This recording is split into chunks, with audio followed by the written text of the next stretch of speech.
Get your teacher to get the AOL disc. Get online. Get online. Look out for pedophiles. When you go online. Only use it for school. When you get online. Gonna feel so fine. When you get online. Hey. You should mute that. Oh, good harmony. I didn't realize I still had it. That's weird. If you go to a live stream link, apparently, that's not live, as soon as it goes live, it just starts playing. So. People sit there and supplies. wait for us. It's weird. Well, that's nice. Waiting for us to get online. Get online. Gonna feel fine when you get online. Take your time. Getting online.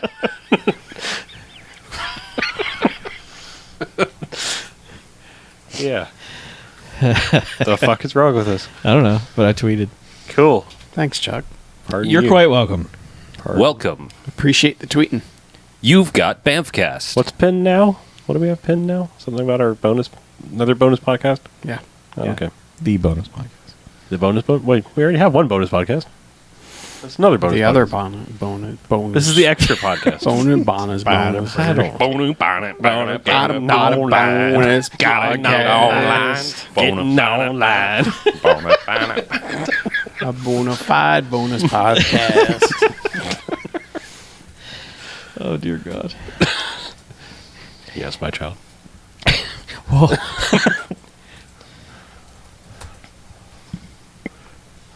Man. Feel fine. Get that when you subreddit. get online. Hey, Mr. Modem, I want to listen to a podcast.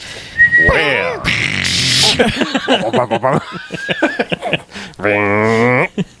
You're going to have to get online. How do I do that? AT. ATDT. Welcome. You've got mail. File's done. Job's done. Sug. Ready to serve. Double. Sug. Wrong podcast. Oh. No. Oh, wait, no, they made a Warcraft movie. We can do that now. Yep. Has anyone seen the Warcraft? Has it come out Some people yet? saw it, yeah. Yeah, oh yeah, it's gone. It's gone. Pretty much. It's gone. Came Whale. and went so quickly. Back. Mm-hmm. Hey, people, get in the chat. Hey. Stop watching Dat Obama. There's three. It's us. Apparently Biden just wrapped up. Oh. Oh, Obama still hasn't gone on yet. so So, he was just Biden this time? Oh, Biden. Huh. Huh. Huh. Barack Obama is using all our bandwidth. Oh. That's Thanks, Obama. just lofted it up there for you. What? What? I lofted it up there for you. It was pretty lofty. Mhm. Hey, how'd you get a pink person? You can't ask that question. No, You're in not the allowed- chat. If you don't have a picture, how is it pink? Oh, it's just He may random. have changed it to. No, it's just random. I think custom. there's a box there too, like a cube. It looks like a companion cube. Oh. Sort of. Hey, look at these. I thought he had a Hands of red hands, one yeah. last week, though. I don't know. Maybe he customized it. He may have customized it to red-ish pink. Hey, how'd you get that pink icon? David, tell us now. Yo, dog. He can't because there's a delay. I know. I'm gonna No, wait. tell us now. What's taking you so long? Why won't you respond? Please retweet. Please respond. Please respond. My God. Yeah. Man, you get the full width of the header. This one's I like, do. This one scrunches in. Dolph's way off on the side. What is this? Oh, Cynthia Rothrock. So let's see. Don't tell me. It's Reddit.com Yeah, you got it. You /r/ gotta get online. BMFcast. Oh yeah, look at that. Oh, I don't have any Zadar and I don't have any Slaughter on the end. Mm-hmm. Yeah. Yeah. You really got to expand. Well, I mean, I have like the edge of the gun and I can barely see I his wonder, hand. is He's got his browser's open. I mean, that's doesn't get any bigger. It's weird how it does the scaling. I don't like it. I'm gonna try. Yeah, it hits a certain point and stops. So that's why like the logo is not centered. Yeah. I think what it's doing is, I think it's trying to make sure that it doesn't exceed or that it doesn't squish it. Yeah. Squish it. Swish it real So good. it's So I think what it's doing is it centers that part at least, like the part that it wants to keep. It's centering it. It's basically disregarding the entire right bar, and it's only centering here once it gets to that point. oh yeah, But it's still weird. I gotcha. I'm just glad Busey's point is just above the logo. Mm-hmm. I like it. I like it a lot. So David just said that's the one it picked. Yep.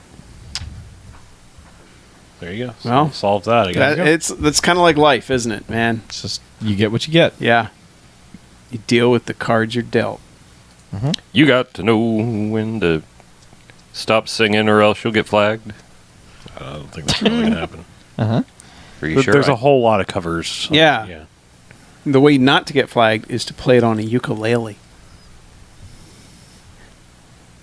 That's what I've heard. Oh, do my best, Zoe Deschanel.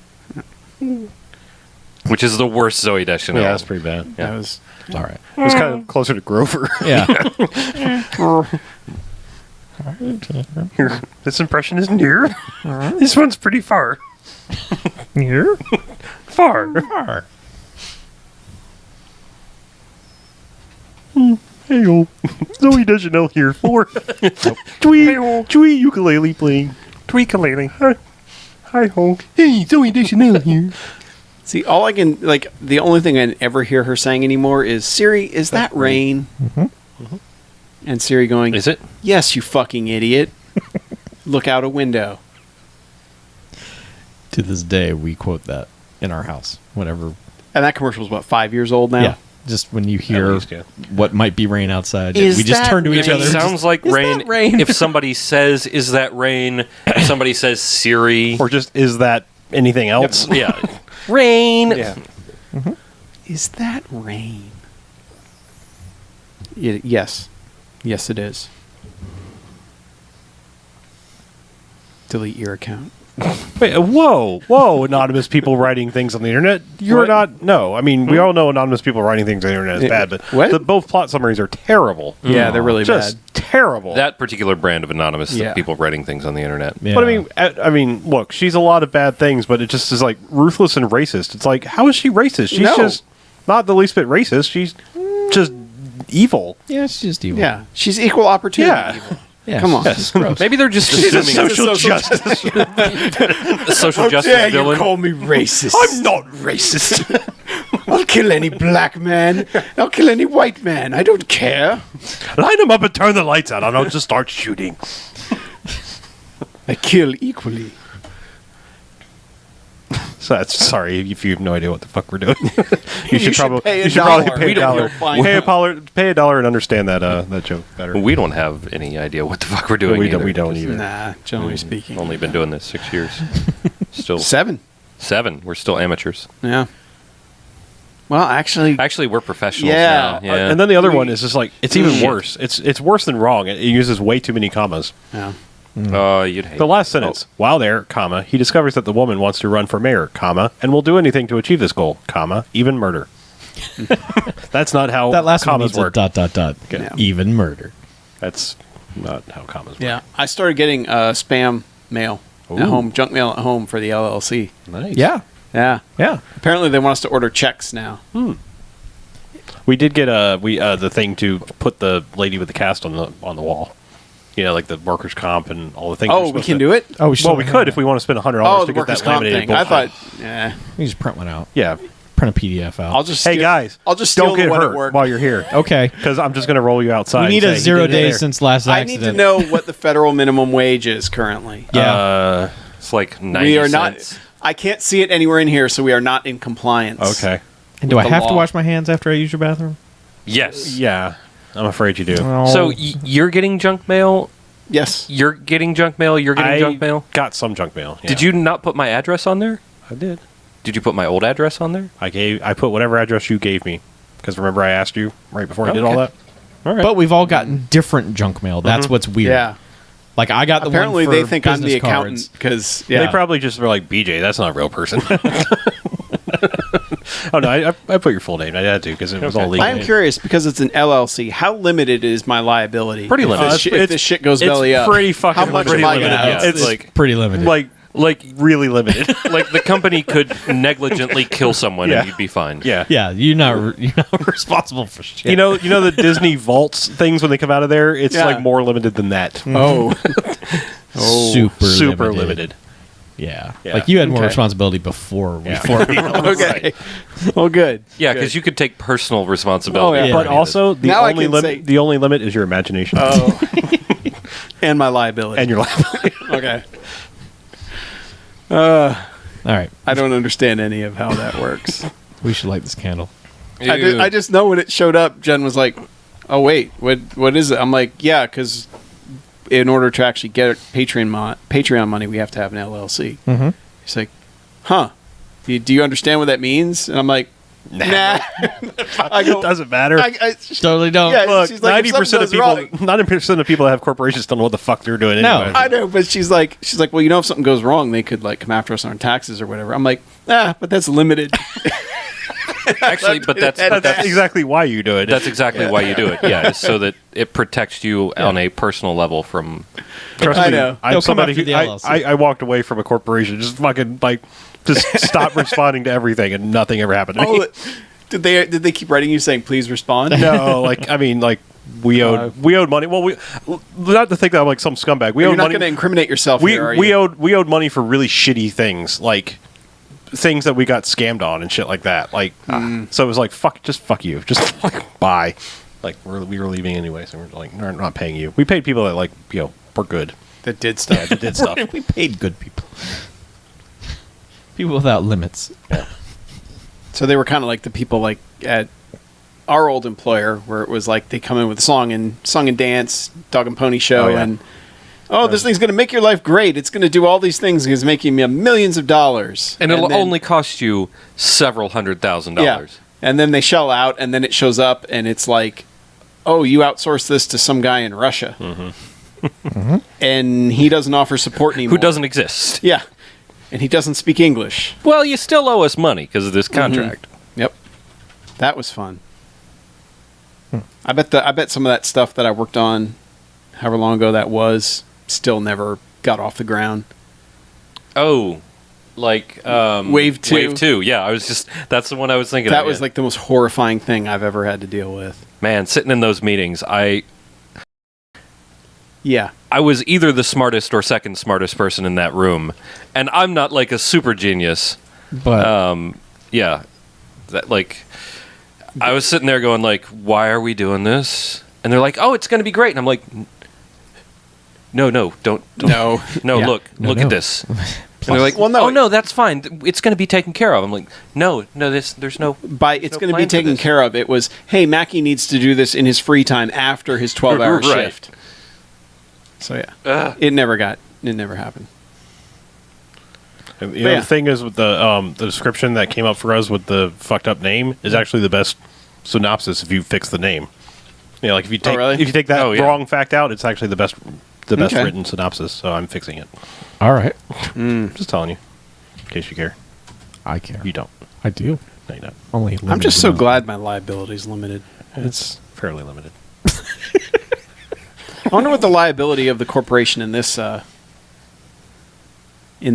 movie was. If they're set up as a non-profit. Oh, they were definitely Oh, a 501c3. Yeah, absolutely. Yeah, they were milking all that money. Yeah, they were. Well, we're not making any profit. Actually, since it was a mission, I bet you they were set up as a church. Oh, probably. That way they don't It's have to even pay worse, yeah. taxes, property taxes, religion. and follow the peace. laws. Yeah, have a giant piece of property for all your evil dojoing. That's what I'm going to do when I start my evil dojo. It's going to be an evil dojo / cult. Yeah. I can't say cult. They don't like people like cults. It has Well, to I mean, I'm not going to call it a cult in public, Oh, but that's okay. what it's going to be. All right. It's going to be a cult of personality. All right. Let's make podcast. What do we say? Welcome to podcast. I vote yes. That's what we say. Okay, So welcome to podcast. Write your podcast. They put some things up here. fast. Mission, justice. There. All right, welcome to the BMFcast. Hey, BMFcast. BMFcast. Episode 335. Nintendo. Nope. So I'm Harlow. I'm Mackie. I'm BJ. I'm Chuck. And what we do each and every episode of the BMFcast is we go ahead and we watch ourselves a quote-unquote bad movie, come in here and talk about it for the first half. Then we rate them. Good bad movies, enjoyable bad movies. They get 1 to 5 jockses and robot jocks. Jocks. That's cool. However, there are bad movies, as in Stay Away. They get a negative sliding scale, 1 to 5 bags, as in douchebags after Twilight. Boo. Yuck. Won't be applicable this week. Don't like it. Nope. So, we took a break from action because we watched super fights, and I believe we all kind of like the super fights. You Yes. could say that. Yeah. So we were like, we can't do double action in Yeah. a row, so we need to break it up with some breaking. Mm-hmm. So we're back to action. So it was broke. Yeah. We are back in action. Yeah, we're back in action with Mission of Justice from 1992. Yeah. Yeah. Yeah. Mission of Justice. Well, Yep. you know what? In case you're like, that's kind of a generic. I wonder what that's about. Let me tell you with the plot summary. It's about a Please. mission of justice. Mayoral candidate Dr. Rachel Larkin has a dangerous plan for swift justice in the form of a band of ex-convicts called the Peacemakers, who roam the streets to do her bidding. When a boxer friend is killed by Larkin's thugs, an outlaw cop goes undercover to get evidence and works his way up the inner circle of the Doctor's Army. Doctor's Army. Doctor's Army. Dr. Larkin's Doctor's Army. Dr. Larkin. Doctor's Army. Yeah. I would argue some of the details of that description. Well, but okay. It's mostly accurate. The ex-convict thing, probably not applicable to all, but based on the fact that they all kind of are like, yeah, this all seems legit. Even without them directly saying it, it's probably true. Yeah. We only know of one specifically who was a former gang member now turned peacemaker. Correct. Yes. But yeah, this is our first Jeff Wincott movie. Jeff Wincott. Older brother of Michael Wincott. Yes. The evil guy from The Crow. And Not nearly as gravelly as Michael Wincott. No, He's but just more kinda- punchy. Yeah, he's good at moving around and fighting Yes, he and can that do sort of those things. stuff. Yeah, he's a got, good. he's got a black belt. He does. He's pretty good at this Yep. Yeah. martial arts thing. And it's got Brigitte Nielsen. Yeah, BMFcast alum Yeah. of Cobra. Uh-huh. Yeah. She's She's Rocky 4. she's a bad lady in this. Yes, she is. Surprise. She is the main villain. Yes. Who knew? Mm-hmm. And Matthias. Yeah. Is it Juez? Hughes? Hmm. Juez? Who is? Who knows? Who as you talking All about? we know is he is the bad guy alien from I Come in Peace. Oh. Yes. He's on our wall. Yes. He looks He's down the- like on me like a dark angel. But yeah. Otherwise, a lot of stuntmen. Yeah. A lot of stuntmen. Well, you might recognize the person that's killed as Apollo's trainer from the Rocky series. Yes. Yes, Tony Burton. Later Rocky's trainer. Yeah. He's not in it long No, because, of course, he got killed. he does. But yeah. He sets off the mission of justice. Well, there you go. Yes, literally. in both ways. Yes. Yeah, so this movie starts, and it literally starts with a defenestration. Guy goes flying out a window. Mm-hmm. And then our hero, Kurt Harris, walks up to the broken, shattered window and is just like, you have the right to remain silent. Which I believe is the exact same way that other movie started, Keaton's Cop. Did Keaton Scott do that? I think the first scene was Okay. someone being thrown out a window and Keaton's Cop is coming over Yeah. and saying, I couldn't remember, but I thought you were about to say Martial Law, no. which this originally was going to be a sequel to Martial Law. There's going to be a sequel With- to Martial Law 2. Oh, okay. Yeah, with Cynthia Rothrock and Yeah. everything, but then she backed out and they had to get another woman. Yeah, But and they changed his name because he's the one who replaced Chad McQueen in Martial Law 2. Yeah. So then they thought, well, he's a cop in this, so we'll just make it Martial Law 3 in like Hungary and weird places that don't know any better. But no. no, But anyway. different Yes. character name. This movie starts lost with me a there, I'm sorry. defenestration. Yes. Uh-huh. Yeah, and he's Which is always welcome. sure, absolutely. We'll take it. He just throws this guy in his police car. It's like you have the right to remain silent and all this stuff and shut the fuck up. Mm-hmm.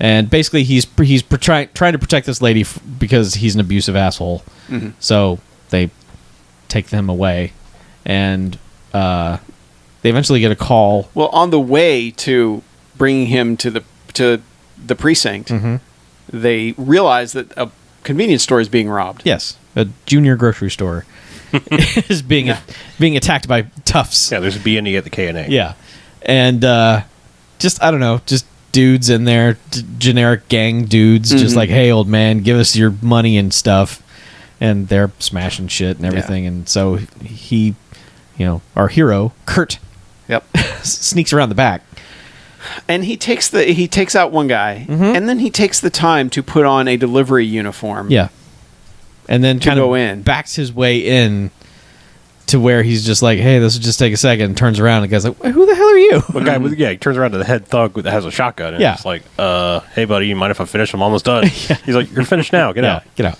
And of course it's like, martial arts ensues. Right. So, hold on, what the fuck is that? I have no idea. Is that the cats? The cats are meowing. They probably killed another lizard. Oh, for a second it sounded like somebody wooing outside. Oh, no, it's the cats. It's Ric Flair's We're here. cats. Ric Flair's going to make out with all of us. Cats, like old ladies in my neighborhood are actually having a party. So- That'd be why. Aw. Who shut the cat in the bathroom? Aw. Poor fat cat. How the hell did that happen? It was you. Well, It was you, Chuck. I closed the door too because I didn't want her fucking with the toilet paper, but She was already in there. it's like the shingles virus. Sorry about that. It's okay. Dumb cat. Don't fuck with the toilet paper. Now I want to go back in there. Don't put your face in the fan either. Yeah, that's right. This is the live stream, folks. That's how we make the sausage. Sausage. Out of cats. What the fuck were we saying? I'm sorry. We were talking about how he enters the room. We got to talk about that. Yeah, we were. I honestly don't remember where we were. they're stopping the convenience store robbery. Yeah. So he's dressed as like a delivery guy, and he backs into, Like the head thug that has a shotgun. and he's just like, hey man, do you mind, finish up here? He's like, oh, you're gonna finish real Yeah, quick. we're done now. And Yeah. martial arts ensue, and Yes. he starts kicking and disarming them, and Yeah. It's I like that he like forcefully takes the shotgun and points it away from everyone into a big bag of Ruffles that's Yes. on the shelf, and just potato chips them. Yeah. I appreciate any scene where the police stopping the crime is probably going to cost the store owner more than what was being taken from the store. Yes, Oh, yeah, exactly. Oh, yeah, but this store is fucked when they're done. Yep. I mean, they're picking guys up and literally throwing them over aisles. Wow. The one person that wants you least. That's what cats do. Jesus Christ. Are you just freaked out because you were inside the thing? It'll be okay. I hope that showed up on camera. What? Why? Or that one episode BJ wasn't here and the cat just hopped in the chair and slowly the head Yeah, raised you up. just see cat. Like, what's happening? We normally shut the door, but it's 1,000 fucking degrees outside. Yeah, it's too hot. This room doesn't Too circulate hot that well. in the hot tub. Yeah, but they do massive amounts of damage to this store. and- Store is totally fucked. but and she comes in like at first she's like, all right, everybody freeze, and she's got the gun on the dude, and then somehow Yeah, she is his partner, Steele. Yeah. Lynn Steele. yeah, That's but she her looks name. like Major Kira from Deep Space. Yeah, she's got that weird pixie haircut, Yeah. and she's kind of small, but you're like, what is this lady going to do? And man, when she comes in, the first thing that happens really is that a dude picks her up and basically breaks her face on a rack in the oh back. yeah, when he's carrying her off. Yeah. Like, Oh, he bends just her smacks in her half. head right against the corner of that thing. Well, the setup when they were in the car, I remember remarking, I was like, I have a bad feeling about his partner. I was Right. like, I thought that's what was going to set off the mission of justice, is that they were going to just standard stop this robbery, Yeah. and she was going to get killed. But no, this she, lady- she gets picked up sideways, conked against a aisle of food as they're going past it, and then like after that, it's just like, no, it's fucking on, Yeah. because I'm going to this attack little the fuck lady out of your like, balls. starts spitting and kicking everyone just as much as our main guy does.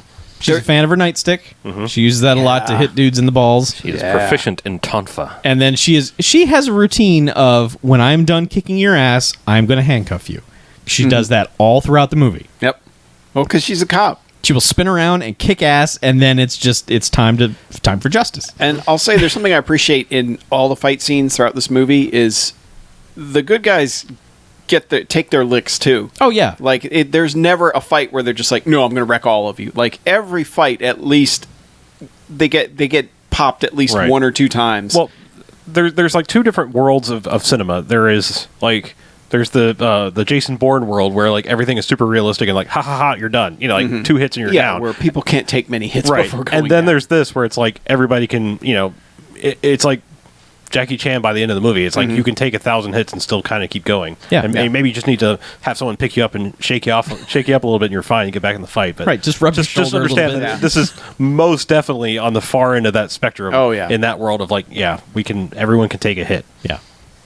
Yeah, but so they get the guy. They've brought the guy in. He's been arrested, and apparently the chief isn't happy about it. It's his confidential informant. Yeah, Well, that was the guy that was already in the car. He wasn't part of the... okay. Yeah, that's what I'm saying. Like, they get back to the precinct, and the sergeant's basically like, look, that's my CI. You didn't have authorization to go do this anyway. You need to check with me, blah, blah, blah. Plus, you also fucking destroyed that grocery store. Did we mention there was a little bit of a foot chase? Like one guy gets away from the robbery. That's right. Runs around the corner and is pursued by Kurt, and then kind of sort of stopped by one of these peacemakers that He we gets talked about. clotheslined by a peacemaker. Pretty much, yeah. Like Jimmy. It takes a haymaker from a peacemaker. It's weird because like we find out later in the movie that they have police scanner radios that they're just walking around and listening, in on what's happening. But like he's got like Batman sense of like I know exactly where to be. This Yeah. guy's going to be coming around the corner. It's like I'm going to hide behind this dumpster and whoop, Yeah, it just seemed catch like him. he was just hanging out in an alley with Right. hobos. Like, But yeah, he takes him down, and the cops come over like, yeah, thanks. Who are you? And he's like, I'm a peacemaker, and shows him Yeah. T-shirt / badge or something. Oh, Yeah. they have rings. That's right. They have these little yin yang rings. he's like, oh, that's great. And so the strife. yeah. So in they the- get on the news. Yeah, the strife in the precinct is that, the sergeant goes to Kurt and is basically like, oh, so all your weird, dumb kicking shit, and you still have to get saved by these vigilantes, huh? Well, because did they ever establish what city they're in? But like, No. East Haven, East Side. She's running for the mayor, East something. Well, whatever. I mean, the press in this whatever made up place that they're in, it doesn't have a lot to do because like No. they're all over this that like Peacemaker helps the cops, which Yes. I mean, the way they make it sound like this has happened plenty of times. So like, why is this news? Like, Well, it's probably this ramping up news story of the cops aren't doing it anymore, so the peacemakers have to step in. So there's all this news coverage of it, and so the sergeant's super pissed, and he's like, right, but I'm saying like it's television cover. Like by the time he Yeah, gets no, I know. back to the precinct, it's like he's already like, oh really? Yeah. Like one of these peacemakers showed you up. And he's just like, we don't need this. You're supposed to be talented and a cop. You're supposed to be able to do this on your own. And by the way, that guy was my CI, so we let him go. And he's like, you let him go? Jesus. Yeah, So, the guy that was already in the car. We Yeah. let him go. So they're like, fuck. Confidential informant. Yes. Or is it? I thought it was criminal informant. Confidential. Either Is way, it confident? I don't Yeah. know. he calls him his snitch. Yeah, I was going to say the sergeant calls him a snitch. His best you inside snitch. baseball Yes. motherfuckers. Yeah. So they just peel out and go back to the place where they busted him before because they know that guy's going straight back to beat up his girlfriend again, which is exactly what's happening. Yeah. He beats her to death. Yeah, and this is. As they're busting in the door. I Yeah. mean, luckily they have her hidden behind a bed as Yeah. he's being her. But I mean, this is like It's rough. He punches Yeah. her to death. this looks realistically bad. Yes.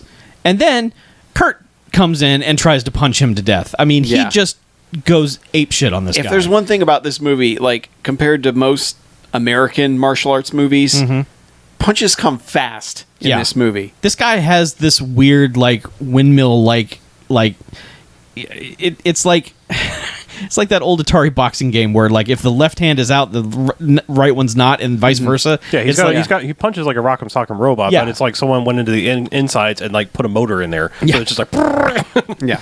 yeah, because he beats the living fuck out of the guy, and eventually his partner's like, "Whoa, hold on, let's stop it.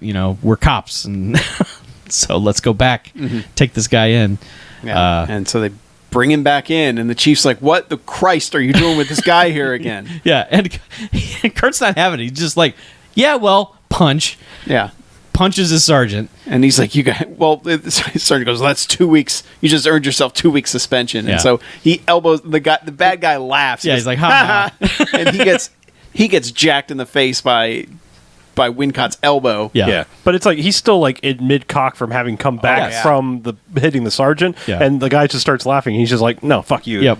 Rear elbows him, And then the sergeant's just like, You're "All right, out- that's you're it. out You're out of here. You're off the force." and he's just like happily throwing. He's already like, throwing down. "You his can't fire me. I quit." Yeah. He's throwing down his badge and like already out the Keeping door. my gun. And the guy's like, "What the fuck was up with him?" And he's like, "Yeah, he just killed his girlfriend, you asshole." yeah, he's like, And they have like she follows him to the men's locker room at the precinct, and he's just like he's like he's already in civilian clothes. Like literally, he must have like as soon as he left camera frame, it's just he sprinted to the locker room and like he changes as fast as he punches. Get this cop bullshit off of me. And just like his bag's already packed and zipping up by the time she walks in there. It's like, wait, what? Yeah. But and she's like, not like this. And he's like, yeah, exactly like this. I'm fucking pissed and I'm out of here. And she's like, well. So he this other kind of underling of the sergeant who's also kind of a douchebag gives her some lip. And she does like a Chuck Norris style roundhouse kick to the locker that's open behind him, like over his head while he's sitting on a bench. Yeah. It's pretty good. I just remember that guy's name is Winger because I keep saying it. Oh, right. Jeffrey Winger. Yeah. Winger. Stupid Winger. Yeah. That too.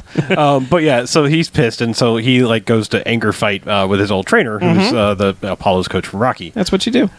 So he doesn't really anger fight. He actually anger weights lifts. He gets swole, bro. Yeah, he does. He's just like, spot me while I rant. Well, first, he's spotting the coach guy. A little bit. They're working out. There's a little bit of a backstory. It's not very well told, but it's mostly told by shit that's on the wall and the fact that he owns a boxing gym. But it's like he's got a belt on the wall. He's a former champ. He's a local hero, all that kind of stuff. Yeah. So it's just kind of a montage of like, yeah, they're tight. They've known each other. I guess he learned martial arts in this boxing gym. He offers him a job. He's like, look, the kids today, they don't want to learn boxing. They think it's dumb. You know that karate stuff. Why don't you come here and teach karate? And he's like, well, I'll think about it. And so these kids in the UFC, they don't understand real fighting. Well, am I the ultimate fighter? So they're gonna part ways, but they're talking about the mission of justice stuff, and he's just like, well, why don't you like him anymore? How come you don't work there? And he's like, well, I don't trust him. They did this thing where I quit and they still use my name, and I don't like that.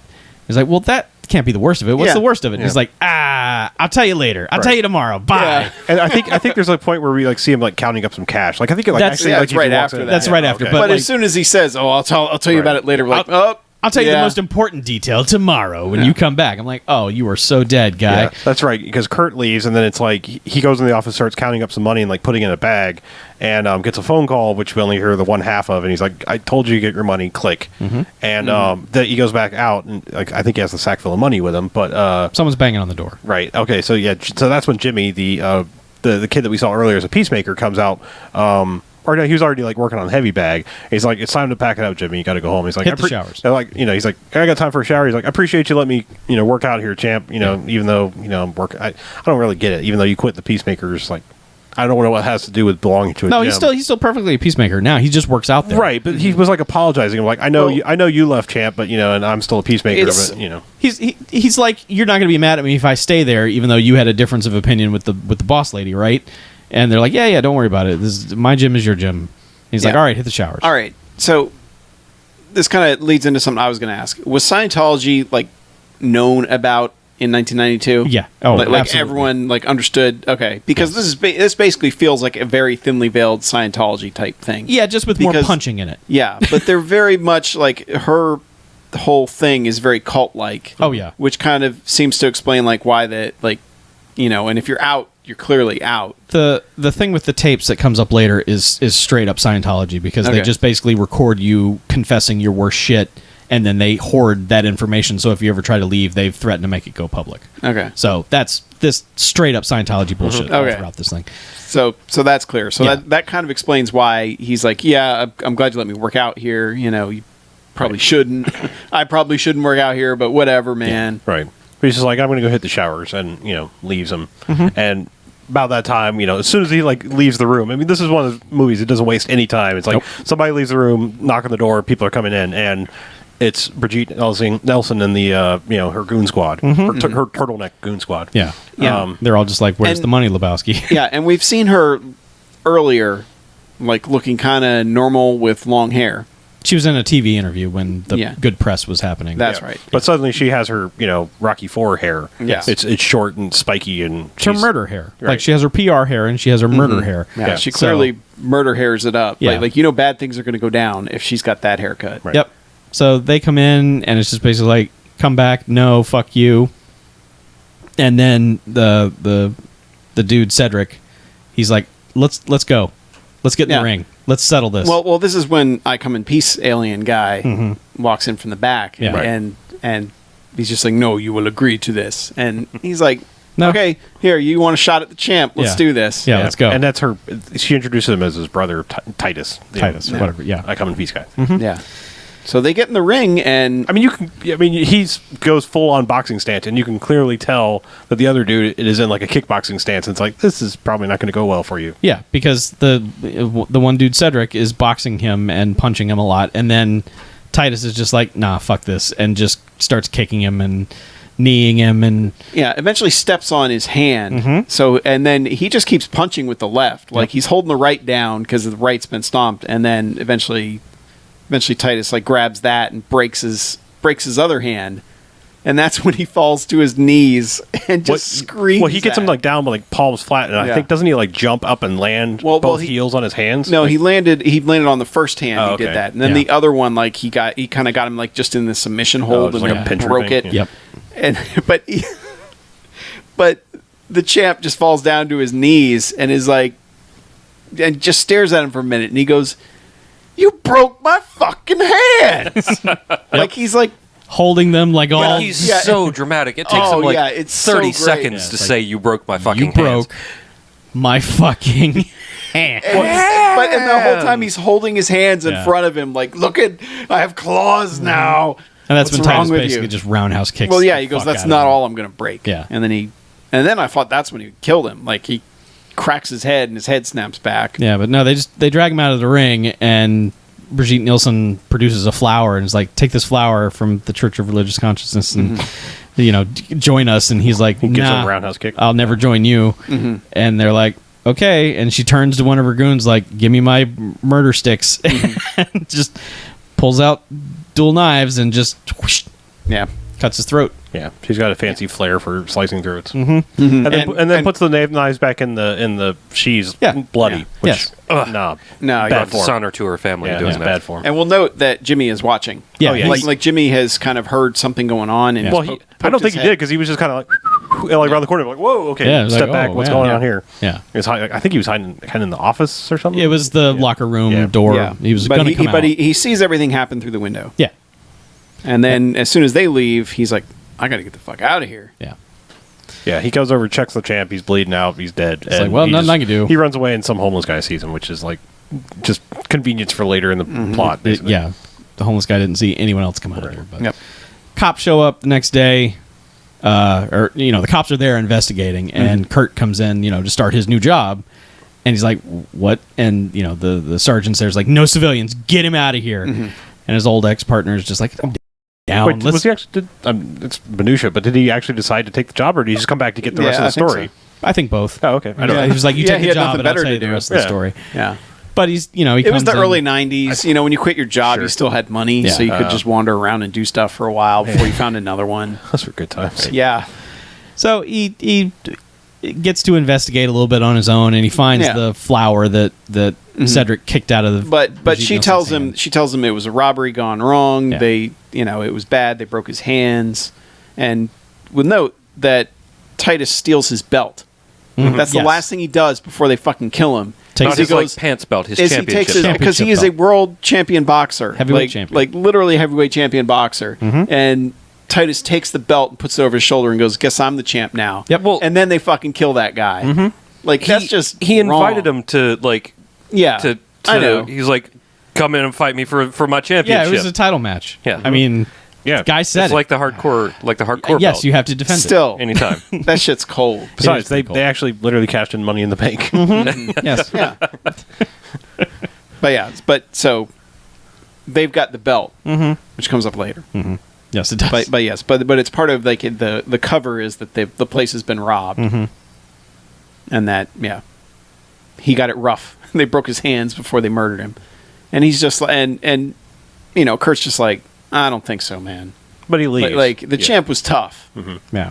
But we should note, like, the asshole sergeant is just standing over there, just, like, glaring, like, not saying anything, just, like, ordering people to get him out. Oh, yeah. And then, like, he finally, Steele goes over and is like, you need to leave. Just, like, I'll keep you informed. And he's like, fine. Yeah. And, man, the sergeant gives the smarmiest fucking smile when he leaves. Yeah. Like, I mean, it's unfortunate that he doesn't see it, like, Kurt doesn't see it. But it's just like, oh, fuck this guy. Like, Yeah. There's a lot of people in this movie that are like, fuck that guy. yeah, Yeah. But I mean, like, this guy is like earned it real quick because Yeah. he was giving him shit even though he did the right thing, and he let the scumbag go that went and killed his girlfriend. And so Kurt basically goes to investigate the local, like, the subdivision mission of justice, like, donation center. Which is kind of run by a fake Judge Reinhold. Well, dude. it was the recruitment center. It wasn't like the main actual. No, it mission wasn't of the compound. Yeah. It was just this Yeah. recruitment center. Well, he sees her on TV saying how sad she is about. Oh, yeah, that's right. He About broke the in first. That's Yeah. He broke in to investigate the gym, found the rose in the pile of sand. Yeah. Because when the champ was angry earlier, he busted a hole in the heavy bag, so it was leaking sand. And The cops missed that. and at the he, crime scene. when he was angrily shaking Brigitte Nielsen, he like grabbed her rose and threw it. And, Yeah, and this is one of those movies where the cops are so incompetent Right. throughout that it's almost that you expect them to be in on it with her, Yes. and yet they're not. No. Amazingly enough, It's They're weird just that shitty cops. Yeah, she they're just kind of has terrible a cops. point in that, Yeah. we do also need this additional force on the street. Yeah, because but also these they're cops pure suck. fucking evil, so that's no good either. yeah. but he, But he's watching TV and she's saying, "Oh, she felt like we can't believe the champ was murdered. We have to take care of the crime in this city. It's terrible." But meanwhile, she's wearing the same flower right. Yeah, on her he's like- lapel. That's what I'm saying. He broke in And first, that's when he- and Steele caught him doing it too, Yeah. and that's when she gave him the Machine it. information of like, guy saw somebody fleeing the scene, super vague description, young guy, maybe black because it was dark, I don't know, and maybe had a makers. Yeah. She actually tells him that later, but I thought it was the same meeting. no, she tells him that later. No, but okay. either way, it's like she basically gives him the details, and he's Right. like, "Man." Yeah. But so He sees her on TV. And So he like, sees oh, her on same TV, flower. and he's like, "Okay, I need to investigate this." And that's when he goes to the recruitment center. But And- also, the toughs from the grocery store robbery have just gotten out of jail too, and Yeah, they're that guy also murdered his girlfriend. yeah. and is out on bail. No, different guy. Different. These are the punks from the grocery sorry.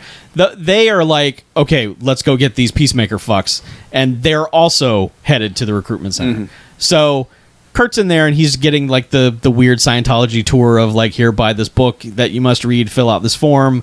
We'll be testing your thetans later. Just sit tight.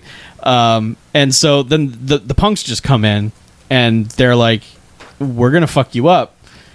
And Kurt comes out and is like, what's all this then? And just beats the living shit out of all three of them. Yeah, I don't really understand why they were going to fuck up the... Because Jimmy, the one peacemaker, is the one who actually stopped the guy from so getting he away was with just the like, money. fuck you, peacemakers? Like, oh, Yes, that's what it was. yeah, All right, they right. swore their revenge on the Yeah. peacemakers. Oh, okay. Bad idea. Yes. But So, yeah, but- dude's like, wow, Kurt, you've got special skills. We could totally use you. I'm going to take you to meet Brigitte Nielsen right now.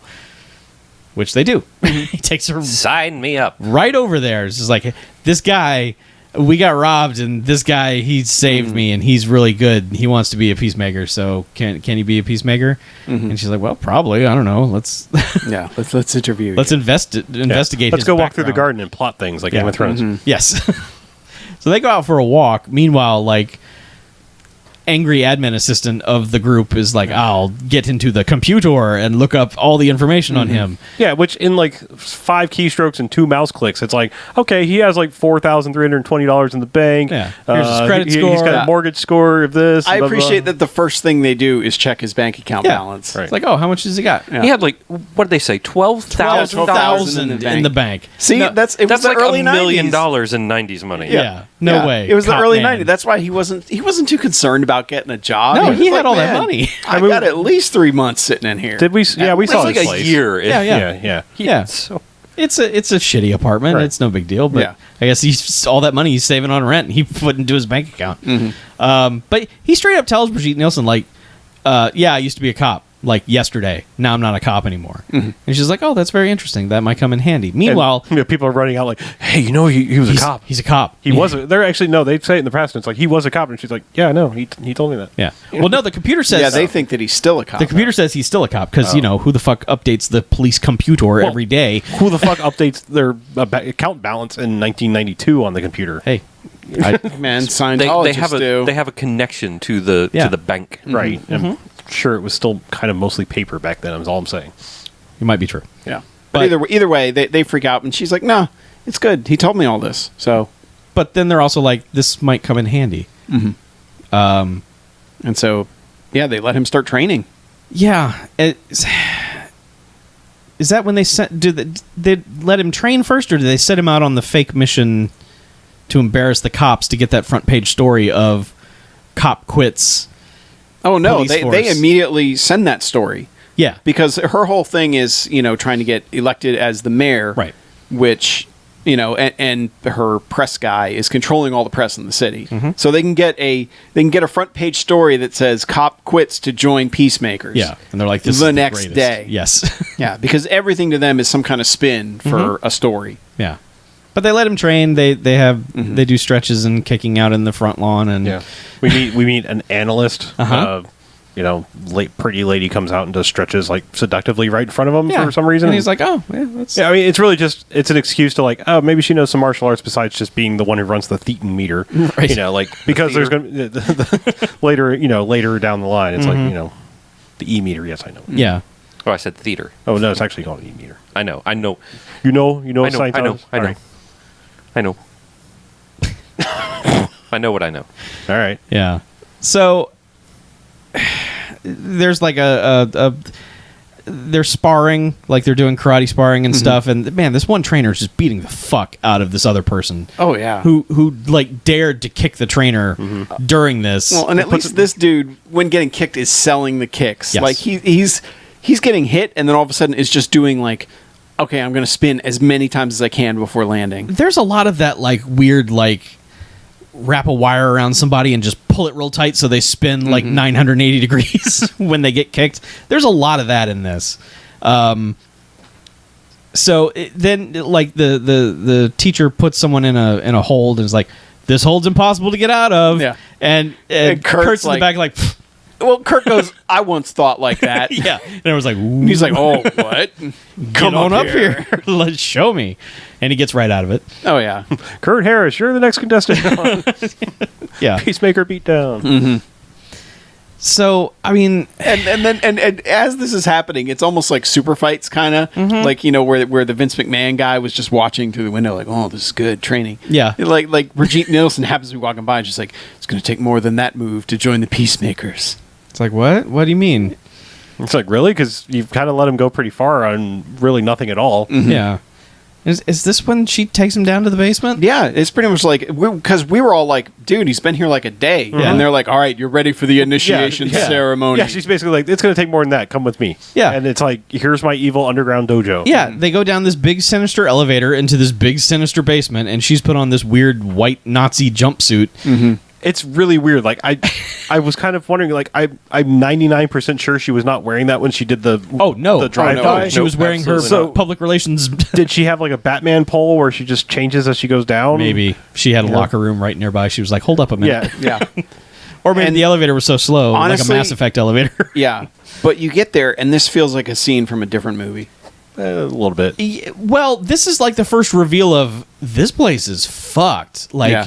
this is not just a regular like Guardian Angels kind of organization. There's something really weird going on here. Yeah, Because but it's Kurt and two other dudes are about to be initiated, which is run the fucking beatdown gauntlet of guys with a scream It's the literal gauntlet. Yeah. yes, I mean there's this giant, like red carpet and 20 dudes, 10 Yeah. on each side. At least. Yeah. Giant columns. It's very. Yeah. Yeah. It's like a parking garage but for kicking. Yeah, but it's all It's a- dark, and it's only lit like above Yeah. the middle of the gauntlet. Yeah. It's a purpose-built, like, It's an evil dojo. Nazi evil dojo Sure. sort of Yeah. thing. It's Yeah. pretty. But with a little bit of slight Italian fare. It's got Yeah. it's got all things World War II. So But yeah, but This so trial she's thing. like, yeah, in The order, training ran on time. In order to join, you have to complete the gauntlet. yes. And so they hand it to the guys to Kurt's left, hand him 2 sticks, and he promptly beats down the first guy, Yep. and then starts fighting the second guy, and then kind of gets to the third guy and is like, oh, fuck, there's a lot of guys. Yeah. And, just gets beat down, and they just drag him off. Drag him And off. so they hand it to the other guy on the other side of Kurt, and that guy gets a little bit further, Not by much. not by much. Yeah. But maybe that first guy that got beat up was a little tired. I don't know. But yeah, so they drag this guy off, and then they're like, and then she's like, Kurt, in order to to do this, you have to finish the gauntlet, you know? And he's like, yeah, I figured like, that out. Yeah, we're like, the other guys are like, well, why did you tell us that? Yeah, we didn't sign up for this. Yeah. You didn't tell us the rules. Yeah. But he just kind of looks at her, you know, they hand him the sticks, he looks at her, and he just throws the sticks in the middle of the thing and turns around and walks away. He's like, nah. And they're like, what? Yeah. And then he's like, no, fuck all that. And he does kind of He merrily rettens into the scene. yeah, he's doing all the handsprings, cartwheels through the middle, and grabs the sticks. He kind of bypasses the first, like, 6 dudes by doing that. Which, I don't know if that's the rule. Like, if you can just get by them no matter what. I don't know. If you could fly over all the way to the end, like, would that count? I don't know. But I do know that once he picks up the sticks, this movie gets pretty fucking awesome. Because this fight is nice. He wrecks dudes. There are so many dudes. and it's not like one where it's like, okay, one guy steps up to fight. Like, there are times where there's like 3 or 4 of them trying to murder him while he's doing this. And just with these sticks, man, every hit looks like it hurts like hell. You know? Like it's a scene where everybody is selling every hit that they're taking. Well, and I mean, I'm watching this like every guy's just getting hit on the side of the face with these things. I'm like, man, one of those and I'm done for like 6 weeks. Like, no solid food, nothing. I'm not getting up. And 6 they're just weeks? like, Extensive dental work. yeah. 6 weeks, Oh. really? I'd be With dead. that much force? I'd be dead. Okay, I'd be well, dead. I'm a better man than you. I would only be out You just 6 have a weeks. thicker skull. One guy near the end is dead. Oh, Totally dead. he fucking goes drum machine on that guy. Yeah. I mean, like, Yeah, there's if it's possible to bruise a human to death, Yes. he bruised that guy to death. Yes. He could feel it coming in the air tonight Yes. because that fucker got beat yeah. down. Because I mean, some of them Played are the just xylophone on his ribs. some of them Fucking are just taiko like drum. like the weird, just like Steven Seagal just pat pat pat pat pat. You know, it's like what's happening? I don't know, but that guy got hit. Whatever. And then like he will get to that guy towards the end, and he fucking murders that guy with hits. He probably hit that guy 30 or 40 times Yeah. at least. Yeah. I know all what it up was. and It was a down. timpani of pain. Yeah, just every note on his body. Yeah. Just his entire torso was destroyed. He was doing like, scales. Shattered every Like rib. what? 206 notes on them. How many Yeah, all bones the are in the body? keys. So, man, that guy. The key of pain. Yeah, but I fully expected like the last 2 dudes to go, nope, and just turn and because walk it away. gets to that point. Yeah. It really does, where it's just like he is just beating the hell out of everybody. And it's not like, and they hit him a few times. Like he takes sure. a few hits here and there. I do like that over his shoulder on occasion in the fight, you see Brigitte Nielsen just grinning like an idiot, just like, yes, he's so good. But my main question about this is, I mean, considering how bad he beat everybody's ass doing that, like how do the other guys that are already in, how did they survive the gauntlet? There was no him. Yeah, there was probably. I mean, the first guy had it the easiest. He just walked to the end. And Yeah. the second guy only had to fight one guy. Yeah. So on and so forth. Yeah, a lot of them were just grandfathered in there. They're just like, well, I got in early. Well, I'm I guess- really not very and good. I guess the question is now, like, how do they ever get somebody new in? Yeah. Because they're going to get to the end and he's going to be like, hey, I'm Kurt. You're dead. He's going to go Neil Peart on their Yeah. face. Yeah, like they're Neil done. Hurt. yeah. The Well, and also the thing gauntlet is no longer a viable option anymore. well, the thing you got to figure too is that the guys at the very front, like the last guys who would ever be faced, probably never get a workout anyway because no one ever gets that far. Yeah. So those guys, their skills have to diminish a great deal over time. Yeah, This I- is a bad system. This I is do not kinda- a good hiring process. I do kind of wonder, like, how did they set up the gauntlet? Did they draw numbers? Was it like, is it by seniority? Maybe they have. I don't know. I mean, if you're like the guy who's been in there New the guy goes longest, first. It's yeah. gotta be. Well, if you're the guy who's been there the longest, you're like, man, I want to be in the front of the line because I want to fight. Or are you like, they'll I did- never I- get to me. yeah, that's- I had to skip lunch today, so Yeah. I'm going to take the back row. Maybe it's just time. Like whoever gets there first, you just assign. Oh, man. You So just- it- it's so, a like- mad scramble to get those front positions. Now it's got to be. It's at least the first 2 positions have to be noobs because like the guy's going to come out swinging as hard as he can, Oh, sure. as fast as he can, putting his best shit forward. So Yeah. you got to let the noobs take their lumps. Anyway, this is a horrible way. This is a horrible way Yeah. to bring people in. This is a great way to bring. This is people how into your most games organization. people bring people in and shit like this. I know, but so he has basically murdered everyone's faces. And I love that, like, most of them have gotten back up, but that one guy who got the friggin' the drum solo on his brain, he's like still laying there in a clump on the floor. Also, the guy that got flung into the column. Oh yeah. That Yeah. guy's still down. Oh, yeah, too. that guy. There were. Are we there sure were that wasn't four. the same guy? Because like there was one guy. It seemed that like he was had a earlier. fucking murder boner for. That was the guy that got flung into the Yeah. column. I would say but like one guy more than anyone else. It was like you. Yeah, because there was that a guy point got a where, couple good hits on him. As he's like, no. Well, Kurt was without sticks at one point, so he had to like hand-to-hand combat the dude, Yeah. and he just fucking chucks him into this thing. Yeah. Like this is one of those movies where gravity doesn't Well, quite play right. But Didn't he break one of the screaming sticks on somebody's like yes, shin? he did. Or like yes. their, Yeah, on his someone leg. There was a slow mo. He was trying to spin kick, and he just busted that thing at the leg coming at him. God. Yeah, Damn. There are 4 or 5 things in this movie that make you just go, "Oh God!" yeah, it was like Steel getting hit in the face at the end of the aisle. Like that dude, Yeah. dude getting the thing broken on his leg, and the guy getting thrown in the column. There's Plus, a lot, like, I feel like a horrible person, but there's a lot of our favorite thing is where, like, we know the stunt probably went wrong. Yep. And you almost wonder if the one where it just breaks while that guy's trying to kick him was a stunt gone wrong. Yes, it's like, oh, You know, and he her, totally. and her getting her head just jacked into that. That seemed like that- she just got bumped into it, and they just like play up the sound effect. It just made Yeah. it look like he bent her in half. Yeah. But either way, he gets to the end and like, all right, yeah, damn, Kurt, you're in. You're king of the Yeah. missions of justice. You have run the gauntlet. Here's your ring. So now you're in. Yeah. Now you're a peacemaker. Kurt, you only have to get through the first 6. Please stop hurting everyone. Have mercy on the rest of them. but yeah. Oh, and the final two, it's just like he's like fuck the sticks, and he just goes up and like double kicks him in the Yes. face. Slick Yeah. kick. Yes. And so, yeah, the goons, her goons are like, we're not going to allow this. And she's like, let him pass. Yeah. Well, he basically gets up there and like the ones that still can are standing there and they start applauding them when they're sticks. Yes. Yeah. And it's just like, welcome our newest member, Kurt.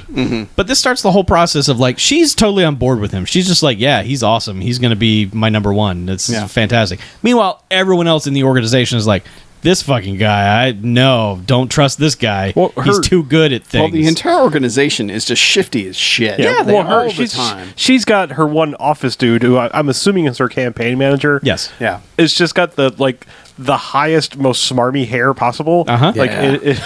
and great. that's the dude that just like as soon as he saw me, he's like, I don't trust this guy. Mm-hmm. Like dig up whatever you can. He's the one that's standing in the window, just like Yeah. look at them out there I don't doing like things. this. I don't like any of this. Guy is here. It's making my hair higher. But yeah, so he's He's in in. now, and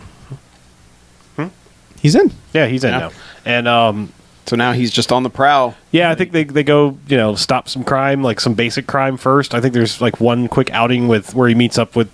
There's another dude. I don't even remember the guy's name. Doesn't really matter. But he meets up with one guy and then gets paired up with Jimmy, who They have to go get Jimmy. Oh, that's 'cause right. Jimmy has Yeah, decided that's to what- not ever yeah. do this again. right. Well, yeah, after watching the leader Yes. of this cult Yeah. murder one of his good buddies. Right. Yeah, so they go get him and they're like, come on, dude. You got Yeah, to. Yeah, he's- you haven't been on patrol for a while, Jimmy. and his grandmother, What's who he going lives on? with, was like, why aren't you out there with the nice peacemakers and all this? Yeah, and they've been meeting with the grandmother on the side, and they're like, they've been like, has she changed her will yet? And- yeah, like they've got this weird scheme. I mean, like her house is the house from Up because everywhere else is like all built up and parking lots and different kind of construction all around this like old house that's just in the Yeah. middle of this commercial Yeah. district now. And in front of her, like Brigitte Nielsen pulls aside the other psychiatrist doctor lady, and it's just like, we need to get her to change that will soon. That's worth like millions of dollars. That property, Yes. make it happen. the house from Up. Yes. Yeah. So, yeah. So they've got that going on. So so Jimmy reluctantly comes out with them because he's like, all right, because the grandmother's just like, get out there. You can't be. You were in trouble before, and they helped you, and so help them, and all that stuff.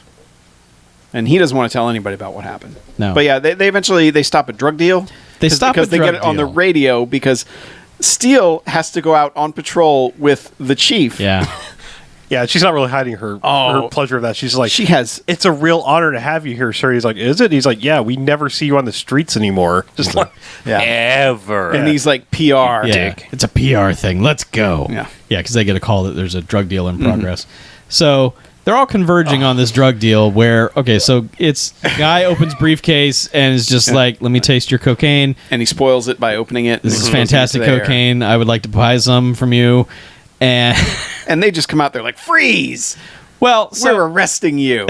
and the chief goes, put down the briefcase, Chinaman. Yeah. And the guy goes, I'm from Korea, man. And he goes, he's from China, and the guy opens up the minivan with an Uzi, and he goes, "Hello," and I'm not like that is literally exactly what happens in this movie, and how that guy says it. That is how you embrace racism and turn it the fuck around. Because it's like, you said this dumb shit and now there's a gun pointed at your head. Yeah. I don't know. I loved it. And he goes, It was "Mr. great. Uzi is from China also." Yes. In perfect English now. He's like done with this stereotype Yeah. bullshit. Oh, it's just out of nowhere. It's so good. Yeah. It's pretty great. Yeah. But, and then, so, of course, So they've got the drop on Kurt the and Company, cops. Kurt and Company have to save them. Yeah. So they, he kicks the Uzi out of the guy's hand, and the other guys, Well, kills the guy trying to buy the drugs because the gun Oh, goes yeah. off. And Yeah. And He they, basically kicks the gun into it. and Yeah. the getaway driver, the other two guys literally rip him out of the car and Yep. start beating him. Actually, before the guy got shot, because I think, they showed up first. The Peacemaker showed up 1st. But the thing I love about the scene, besides the obvious comedy about racism, is there's a point where they come out and they're like, they do the freeze thing, and the guy that's trying to buy the drugs is incensed. He is just like, "Hey, what? I'm busy here." He's just like, on what grounds? it's Like, what do you sir, think? Sir, you're criming. Like, you're doing crime right now. Like, I don't know if you're I aware got of a that. quota. You're just trying to meet my quota. You still have cocaine all over you. I love how incensed he is. She's It's like, like, "How dare you? How dare you? I am a businessman. I have rights. Do you see this suit?" I am paying for drugs. How dare you? But anyway, It's yes. not like I was stealing them. Yeah. This was a legitimate drug transaction. Yeah. But anyway, so the Peacemaker saved the day, and the chief is just like, he's embarrassed, but also just pissed the entire time, just like, and they're giving him shit for it. Mm-hmm. Kurt is just like, "Yeah, way to go, way to solve this crime, piece of shit." Oh yeah, he's pissed. Like he's more pissed at him than he is at the criminals. Yeah.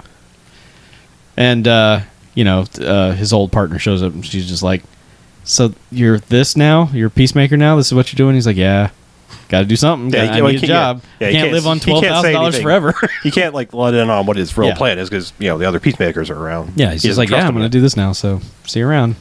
And Sport. is it?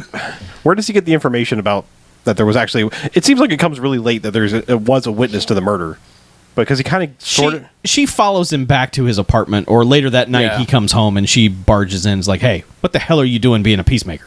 Mm-hmm. And that's when she gives him the information. Okay. Yeah.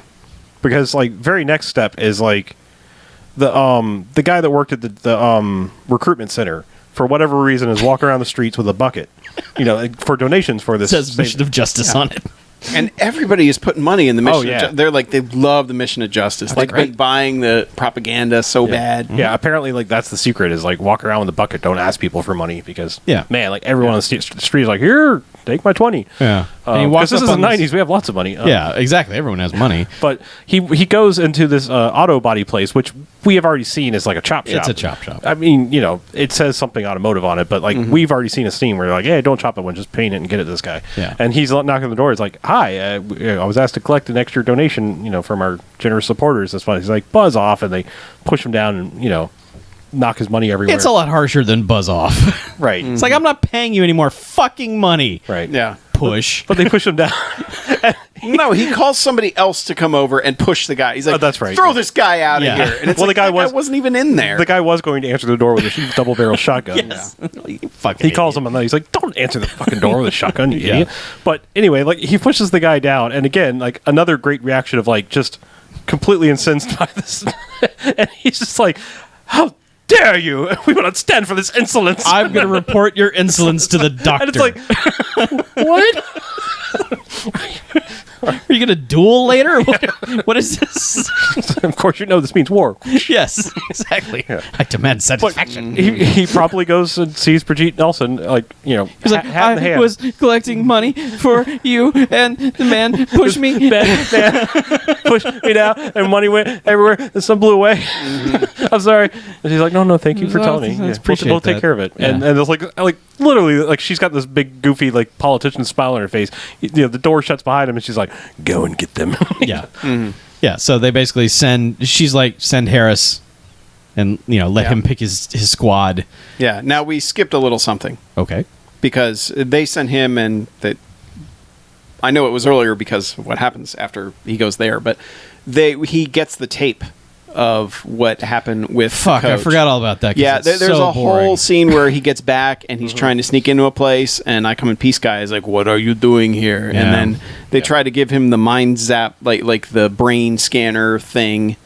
The doctor tries to get answers out of him for like 5 seconds. Yeah. Before Brigitte Nielsen comes out and is like, "Oh, I'd like to talk to him now." I think that like after that is when he got taken to the underground lair. So I think that was like the scene right before he No, got it's after, because he's a member and he's like, "It's a long walk home. Can I just spend the night here?" And they're like, I just beat up a million dudes. "Yeah," and she's like, "No, of course." So Yeah. like everyone's welcome. No, to no, be not here. when he does the sneaking around bit, but when he had the test done, his Thetans tested or whatever. I thought that was like No, it was right before. Okay. They Yeah, took, that's how before he he knew- decided he wanted to go to bed there. Yeah, that's how he knew Which, to go in there and get you know, the stuff. he sees the video camera and then he's able to climb into the drop ceiling of the strongest like, drop ceiling permanent strength, because like any drop ceiling on the planet, you're going to drop through that Yeah, ceiling. they barely hold And- the tiles themselves in Yeah. there, much less anything. But no, he's able to climb around like he's in a diehard air duct. Yeah, And- it's this long, drawn out, dull scene of him sneaking in to see what's up, and he gets the tape that they have on his friend, the boxing coach. Well, yeah, they have a whole row of tapes that have the names huge on them. Yeah, so well, it's some of them like normal size, and I guess the ones that have really good stuff are like they Yeah. blow up the big font, like as big as you can put on the case. Exactly. Yeah. So he gets that tape, and then he's in his apartment watching that when she comes in, when they're giving the information, when they're talking to each other, and it's basically him getting his the boxing coach getting his Thetan test, and basically revealing that he bet on himself in his title fight. Even though he won, he didn't throw the fight or anything, but he did Yeah. bet on himself and got a lot of money for doing it. Yeah. And it was like, if the boxing commission finds out, they'll actually strip got the title. impression he lost that. No, that that's match. how his title fight. He won. He Yeah, won. no, it's true because no, he makes a point to say he only bet on himself because Yeah, he knew he was going to win. Right. But there's a line that threw me off there because he says something like, he's like, well, don't let anybody know because that'd be illegal. And she's like, oh, I wouldn't. He's like, because I didn't throw that fight or any other fight. Yeah. And it's like, well, that throwing a fight means you would lose. I Right, think. but he's anyway. just saying he didn't bet Right, and okay. throw the fight. He went out there and won because he knew he was Sure. going to win. Okay. Yeah, so this is the piece of dirt they had on him for whatever reason. So, man, he's just super pissed about this, and he just rips this tape apart just to shreds. Just grrr. Yeah. So anyway, that's the information. Yeah, because she wanted to take it to the chief, and he's like, "Fuck no." Yeah. No, fuck No. that guy. Yeah. I'll deal Well, with yeah, this. and he's also just like, "No, this is like his one big secret. I'm not letting it come out." Yeah, no, they will strip his. They Posthumously. will It's take his title bullshit. away anyway. So no, we He's can't embarrass incensed. him. Yeah. So anyway, they're going on this mission to exact revenge on the chop shop. Yes. So it's him and the other guy who kind of looks like him, but his pants are way too high, and Jimmy. Yeah, because now he knows that Jimmy was the witness. Yes, because they. Or at least he's pretty darn sure that it Yeah, was Jimmy. they've talked, and it's just like, okay, man. Yeah. But so he specifically calls Jimmy to come to it. And so they get to the place and Jimmy's like he's like, "Thanks for coming, Jimmy." And he's like I had a choice. yeah, But they go into this chop shop and they're just like, "All right, we're going to bust some heads." yeah. There's really not a lot of talking or introduction to. It's No. just like, we're here to kill you. Yeah, he the first guy that answers the door gets chucked back into the room by him. Yes, there's a lot of off-screen punch through. Yeah. Someone answers a door and gets either punched or kicked for their efforts. So yeah, they basically all come in, and it's nonstop karate kung fu-ery going on. Various weapons versus fists and hands, and a guy gets hung from just some dangling cables. Oh yeah, well he tries to kill him with like a drill, like an air-powered Yeah. drill. Yeah, and To he which hangs he that gets man. he hangs that. He literally kills that guy. Another guy comes at him with a chainsaw. Oh, yeah, a chainsaw that ends up getting jammed into the top of the hood of a car Uh-huh. and or into the whatever soft it top is. of some yeah, soft car. top. Yeah. But the best thing in the world happens in this scene. Oh my god. There's several really good things in this, but there's Yes. one in particular. Yes, there is. This is this is like a two-story style auto body shop. Yeah, there's kind of a loft Yeah. area. Which, like there's a big pit where you work on the cars, but then there's like offices up top, which Yes. is pretty common to like old Firestones and things like that. Yeah.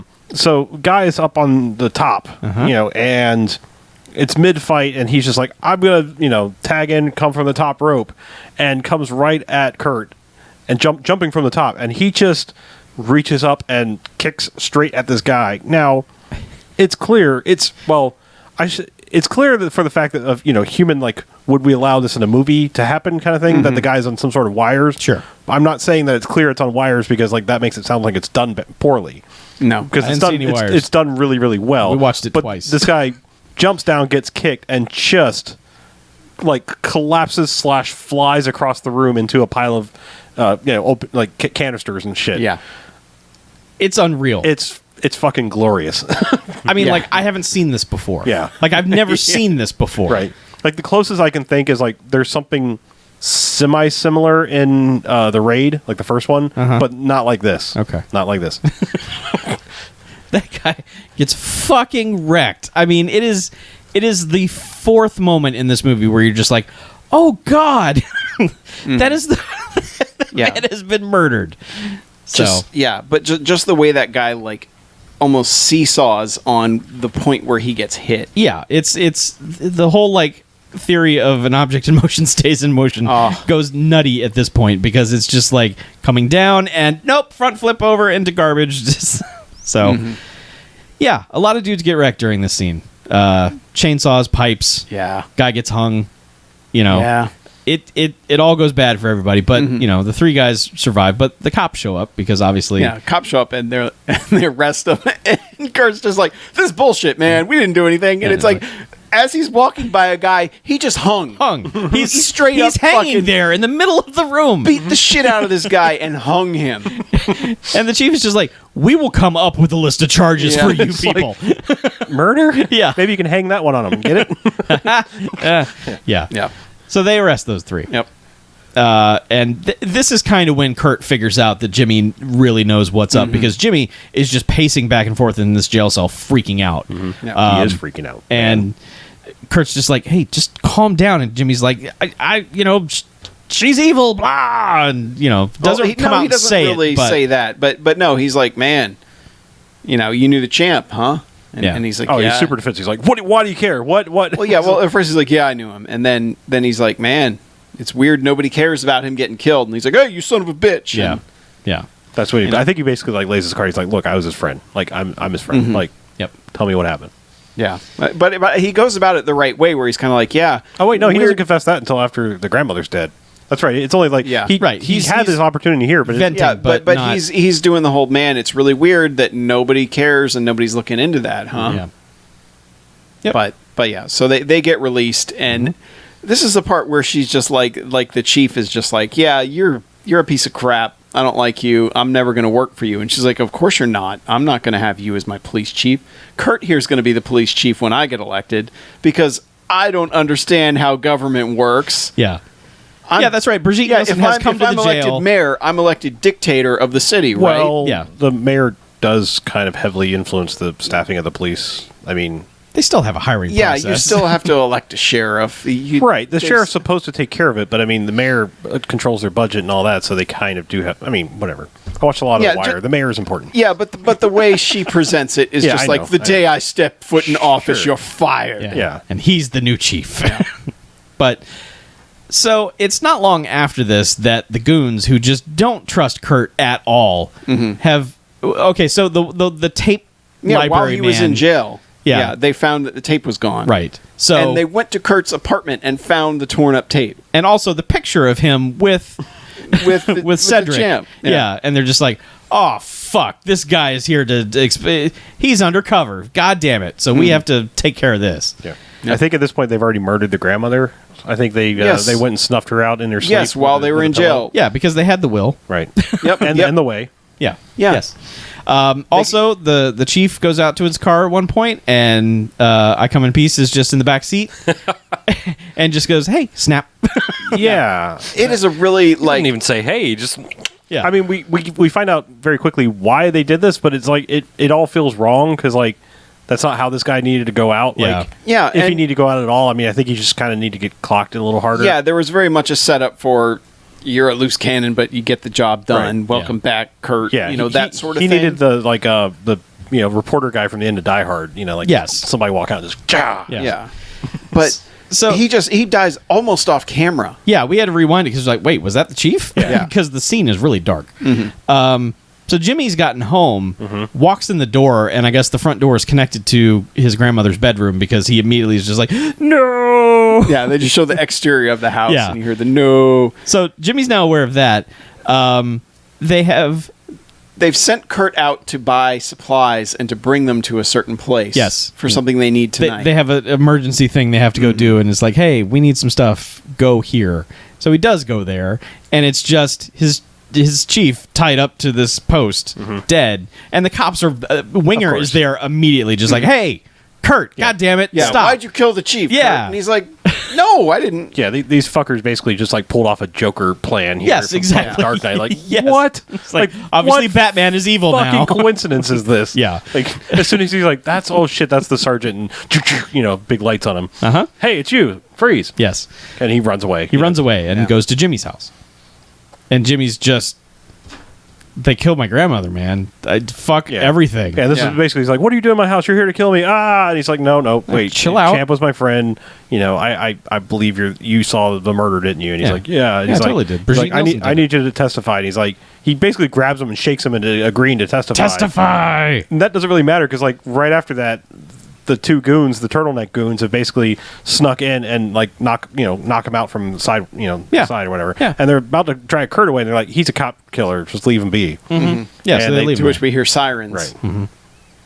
And meanwhile, Steele has gone to the mission of justice headquarters, and like is like, I want to talk to Brigitte Nielsen. I need to talk to her. And the other psychiatrist is like, oh, she's really concerned about all this. Don't worry. Yeah, don't worry. We're taking care Yeah, of it. It's all it'll be- good. we're all good. Go on your way. Yeah. And then, Kurt pops up in the back seat of her car. Like, pretend like you're writing something on your clipboard. Okay, here's the deal. She killed my friend and all this, and, let's get her. And took Jimmy. Yeah. Jimmy's inside. We got to go get Jimmy, and we got to fucking deal with her. Yeah. Dish out a mission of justice on her. Yeah, I mean, she was kind of already in on it a little bit because like the whole tape thing, like she was Yeah. there when they shredded the tape and all that. So Yeah. So, it didn't take a lot to convince her. Is what I'm saying. It's not like, hey, I'm not a murderer. I didn't kill your boss and also all this. It was just like, hey, small tip here. Yeah. Here's the rest of the story. so they go in. They're torturing Jimmy with the thetan meters. Just, they're just like, what have you told people? Yeah, just we'll like know. we're putting more Xenus in you. Just you need to talk or not talk, whatever we want you to do at any moment. Yeah. Our two heroes sneak in. Oh man, he wrecks this one guy out. The front, tape like- library guy who has just he's Well, no, almost before they even get to him. yeah. There's the guys outside. There's like 3 of them out, and the one who was teaching the class that was showing the submission. hold. Right, yeah, And man, that guy gets it bad yes, because they fight. She ends up taking on the other 2 guys, the other 2 thugs, and it's a pretty decent fight. But the fight he has with the teacher guy, where he just basically picks him up and pile drives his head into the ground at the end of it, just snapping his neck. it's basically a botched luchador move. Really, it's like usually you're supposed to flip over and the other person flips too, but he just landed on his head and died. Yeah, that's kind of what happened here. So Yeah. it's just like a head scissors takeover move, but no, the man died. Yeah. Well, they added in a snapping effect Yes. just in case we weren't aware he was dead. Yeah. Yeah, but then he goes, he scales the side of the building, and she's like, wait down there, Steele. Yeah. She's like, all right. And this guy who runs like the security room tape library thing has kind of been the devil's advocate the whole time. Like whenever they're all raging against Kurt, he's always just like, maybe Kurt just has a lot of anger and wants to come here and work it out. I don't know. Well, this guy like comes over to the window, and Kurt just trucks him out just over. Flings him out at. And he goes like head first down. Yes. The pipe, the wall that he's just climbed via pipe. And you hear his partner go, "Hey!" And she's not mad that he just murdered a man. Not at all. She's mad that he almost threw that guy onto her. Correct. Give me a heads up next time. Yeah. If you're going to murder somebody that way. Let me get out of the way. How about a heads up if you're throwing a guy down heads down? Right. God. So they get up there. Yeah. He goes and He- gets accosted by By a come in peace guy. Yeah. Like immediately. Yes. By Titus. because he has just got a murder boner for him. I mean, like the whole time he's always trying to open whatever door that he knows that guy's behind. Yeah, I thought they actually went and found Jimmy first, because I thought they found Jimmy. Well, they saw Jimmy on the monitors. Yeah, they snuck into the video room. Okay, and that's popped right. a tape in. They were in the video watching room, Yes. not the video because Brigitte recording Nielsen room. was talking to him Okay. at the time. At the time, just at the time where he's like, I saw you kill him, and Right. she's like, yeah, what are you going to do about it? And they push record. yeah, so they record that. But Yeah, but as he's fighting Titus, he goes, "He's on the second floor in this room. Go get him." So Yeah, that's she what it runs was, there. yeah, she goes up there and because she and- fights the secretary lady Right. or the Oh, yeah, the administrator. psychiatrist lady. Yeah, Oh man, that's a pretty good fight too. Yeah. they wreck each other to the point where Steele does a jumping kick off the desk to end this thing. Yeah, like she keeps like kicking her down and she keeps getting back up, because as I said earlier, they just like, oh, we have to show that she knows how to fight. She's not just, the runner of the meter. I really like this fight because the both of them have this like "fuck that guy" look on their face. Oh, like yeah. at each other. They're both like "fuck you." Well, they're yeah. they're so sick of fighting each other by Yeah. the end of it. It's like, stop getting up! God damn it! yeah, the cop lady is seriously like, yeah. "Why do you keep getting up?" Yeah, but yeah, Steele does that move off the top of the desk, which is just like, and yeah, her face is just like, fuck this lady, and downward kick, and let's release Jimmy. And she handcuffs her through a chair, like Yes. her arm to her ankle. Yeah, because there was one through point a where she chair. got thrown onto a rolling chair, which kind of made her tumble weird. Looked like it hurt. But then it's just like, hey, fuck you. And it's the kind that's got like the 4 or 5 casters on the bottom, but it's got the round, like foot guard thing Yeah. that goes around the entire chair. And so, yeah, she just sort of like half hog ties her handcuffed to ankle through Yeah. the chair. Yep. So it's like, you could move, but it's going to be a pain in the ass. Yep. And I don't know, I but just- she's able to save Jimmy. And meanwhile, Brigitte Nielsen is downstairs giving her acceptance speech for "Now I'm the mayor. Everything will be better. We're going to stop crime." I think it was still a campaign thing, right? Wasn't it? Yeah, I think it was just dead. it was like the big, like, this is the final push. Okay. like, yeah. tomorrow's election day. Okay, because I don't know why, but it made it sound like she had just been elected. It was no, it was really because I more had of a big press questions conference. about what happens after this point. Yeah, Yeah. yeah. Yeah. But yeah, If it was election night, but we'll get to that. But yeah, so he's fighting a I Come in Peace guy on the stairs, and they have a pretty good fight on the stairs. Like, There's one part where bad guy throws Kurt down the banister, and he just slides like down it. whee, just around kind this of like curve. on his stomach. yeah, though, doesn't yes, he? he's in half. Like Yeah. sliding down on. well, I his think he was neck. also coming down like the wrong way. Like if he hit the newel post, it'd be like it'd been bad. Yeah, Yeah, but eventually they're even though they've gone downstairs, they're still upstairs for Yeah. some reason. still one more flight. They're like above the room where the press conference is happening, and it's Well, because she throws like his lifeless corpse into the middle of the party, right? The I Come in well. Peace What guy? happens is like I Come in Peace guy chucks him into a bunch of boxes, and then takes off his jacket and shows the belt. Yeah. And is like, "Yeah, I'm the champ. I'm the champ. I'm still the champ." Now he's been fighting in this fight for 5 minutes, film time, yeah. wearing this belt under his jacket. Yeah, that we they didn't haven't see. shown it. So he has literally probably been wearing this belt since he took it from the gym, Yep. waiting for these moments. Yeah. But is this when Kurt gets so pissed that he just does the super fast punches on the dude's chest? Yeah. Yeah. Okay. And that guy, I mean, eventually he basically kicks him through a window, Yeah, and into he the lands fundraiser. in the middle of the press conference. Yeah, he does like the 500 punch heart hit thing. Yeah. And then kicks him out the window, and he lands in the middle of this press conference. And everyone's like, "Oh my god!" Yeah, And she's then- like, arrest that man. He's like, nah. Well, he straight up jumps from upstairs, Yes. Right. out the window, and just lands on the floor, and is like, Yeah. Just Spider-Man "You lands. or you killed the champ." Yeah. Yeah, watch, he's going to do a super landing. Yeah, and she's like, "No, I didn't. You did. Get him." And then that's when they've fired up the TV and played the tape back, which basically reveals Brigitte Nielsen saying, "Yeah, I killed him. What are you gonna do about that?" And the PR guy is desperately trying to turn off the Yeah. TV, doesn't get it off in time before the confession is over, and then he's just like, "Well, I did try to warn you. Your campaign's over." Yeah, I love that Kurt's like, "Well, ask him. He Yeah. knows it's over." And the guy's like, "Yeah, I didn't want to tell you this, Yeah. but we can't spin this one." Yeah, which is really unbelievable because in today's climate, Oh, yeah. no one would care. But yeah, So she's like, all right, fine then, and yanks out her daggers and comes at him. yeah, and he's like, just like, nah. he's like, come on, Yeah. look, you watched me run the gauntlet. Don't even try this. There's literally no fight here. He just immediately disarms her and has one of the knives and throws her down to the ground and has the knife on her neck and is probably going to murder her. Yep. But then his partner comes down and she just wet blankets him. It's like, come on, think of the justice. And dangles her magic handcuffs, just like, come on, do the handcuffs. So eventually he takes the handcuffs and big dramatic, like, fine, handcuff her. Yeah. And then there is no Die Hard-ish moment of she gets away and they have to murder her with the rocket launcher. Yeah, all he does is dramatically read her rights. Yep. And then Kind of seductively into her ear Into at the her end. ear. He's like, do you understand all these rights that I've read you, baby? Do One you? will be appointed to you by the courts. Yeah.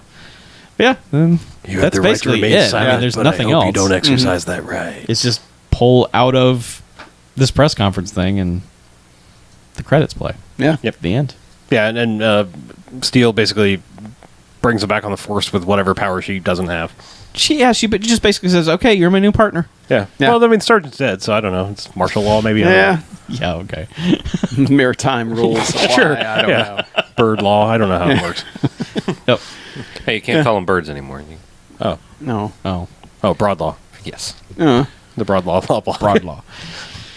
Yeah, but music is weird in this movie. It's almost like early 90s horror movie music through a lot of it. It's got to be stock music. Yeah, because It's it's a suspense kind of soundtrack that's, yeah, it does nothing. No. It's There's no song. Not one song. oh, no. Nothing like that. So, boo. Yeah. But Yeah. otherwise, Yeah, boo. So, I don't think there's no ancillary awards Nope. whatsoever. yeah. I mean, the guy's freaking out in the cell, but it's not ensign level freaking out No. by any means. And the upset. champ doesn't have time to. I mean, he freaks out about his hands, but he gets murdered so quickly after. Yeah. There's not a ramp up like instant level. I'll go ahead and go. I thoroughly enjoyed this movie. It definitely has slow moments, but the ass kicking is so good that I kind of completely forgive it, like a good action movie should. Like the garage fight is damn strong. The beatdown gauntlet is damn strong. There's some the lady on lady fight at the end is really strong, and there's just some really good fight scenes in this, and at a speed that's like really doesn't feel like it should have been from 1992 American movies. Just didn't feel right at all because I don't think the Hong Kong influence had really come over here yet. I mean, maybe to a small extent, but not like that. Yeah. You know, we had started importing John Woo and company. Yeah. So all that being said, I think I'm going to give it 4 jocks. That's how much I like this. It's pretty damn strong. I think just like the lack of one-liner song, anything. There's I would give it an entire jocks just for that kick off the top rope Yeah. thing, like that alone. I mean, otherwise I might say this is a 3 jocks movie, but like that move alone is enough to give it a whole other jocks. So Yeah. pretty strong. Still missing just a little bit. yeah. I'd say there's 2 5-jock scenes in this movie. Mm-hmm. Is that garage fight and then the gauntlet. Like 5-jock scenes easily. Problem is the rest of it doesn't match up to that. And the last few fights aren't that good. I really like that fight between the 2 ladies in the psychoanalysis room or whatever. That's really good. So I'd have to go with... I think I agree with the 4. Like, this is a lot of fun, but there are a lot of slow parts, unfortunately, especially in the thing we almost completely skipped over where he's getting the VHS tape. Yeah, the infiltration scene is not good. It takes a long time, but man, those 2.5 fight scenes are amazing. Yeah. And make this worth it. I'm going to give it a 3 jocks rating, and I'm saying that because I agree with the quality of the fight scenes and in the order in which we are mentioning their importance. It's a bummer that the best scene is the midway point of this movie, and then nothing after that comes close to it. But I guess my big problem with this thing is that when there's not fighting going on, there's literally nothing going on. Like, the plot itself is not very interesting. The cast is not very interesting. There's nothing else happening in it. Like, there's not over the top goofy performances. There's not music that's awesome and kicks ass. There's not dialogue that's interesting or fun or clever. The story itself is just not very good. It could have been better. The premise is good. I just don't think they did a well enough job with it. I think someone maybe heard some things about Scientology and said, "We'll add some kicking to that and let's go." So it's just all the points in between. In doing research to find this movie, I did watch the trailer for it, and the trailer is basically a compilation of every best thing. The thing we were amazed by in the garage scene is in the trailer. So I'd forgotten it until I saw it again, but then I was like, "Yep, that's why I said let's pick this movie," because I figured that's the finale of this movie. That's got to be awesome. So yeah, the trailer was basically all the greatest hits. And nothing else. There was no surprises in this. That's bad for a trailer of this because the greatest hits are the best part. Yes, so, yes, absolutely. Basically ruined it. Yeah. So 3 jocks. I did like it. The fight scenes are incredible. It just has long stretches of I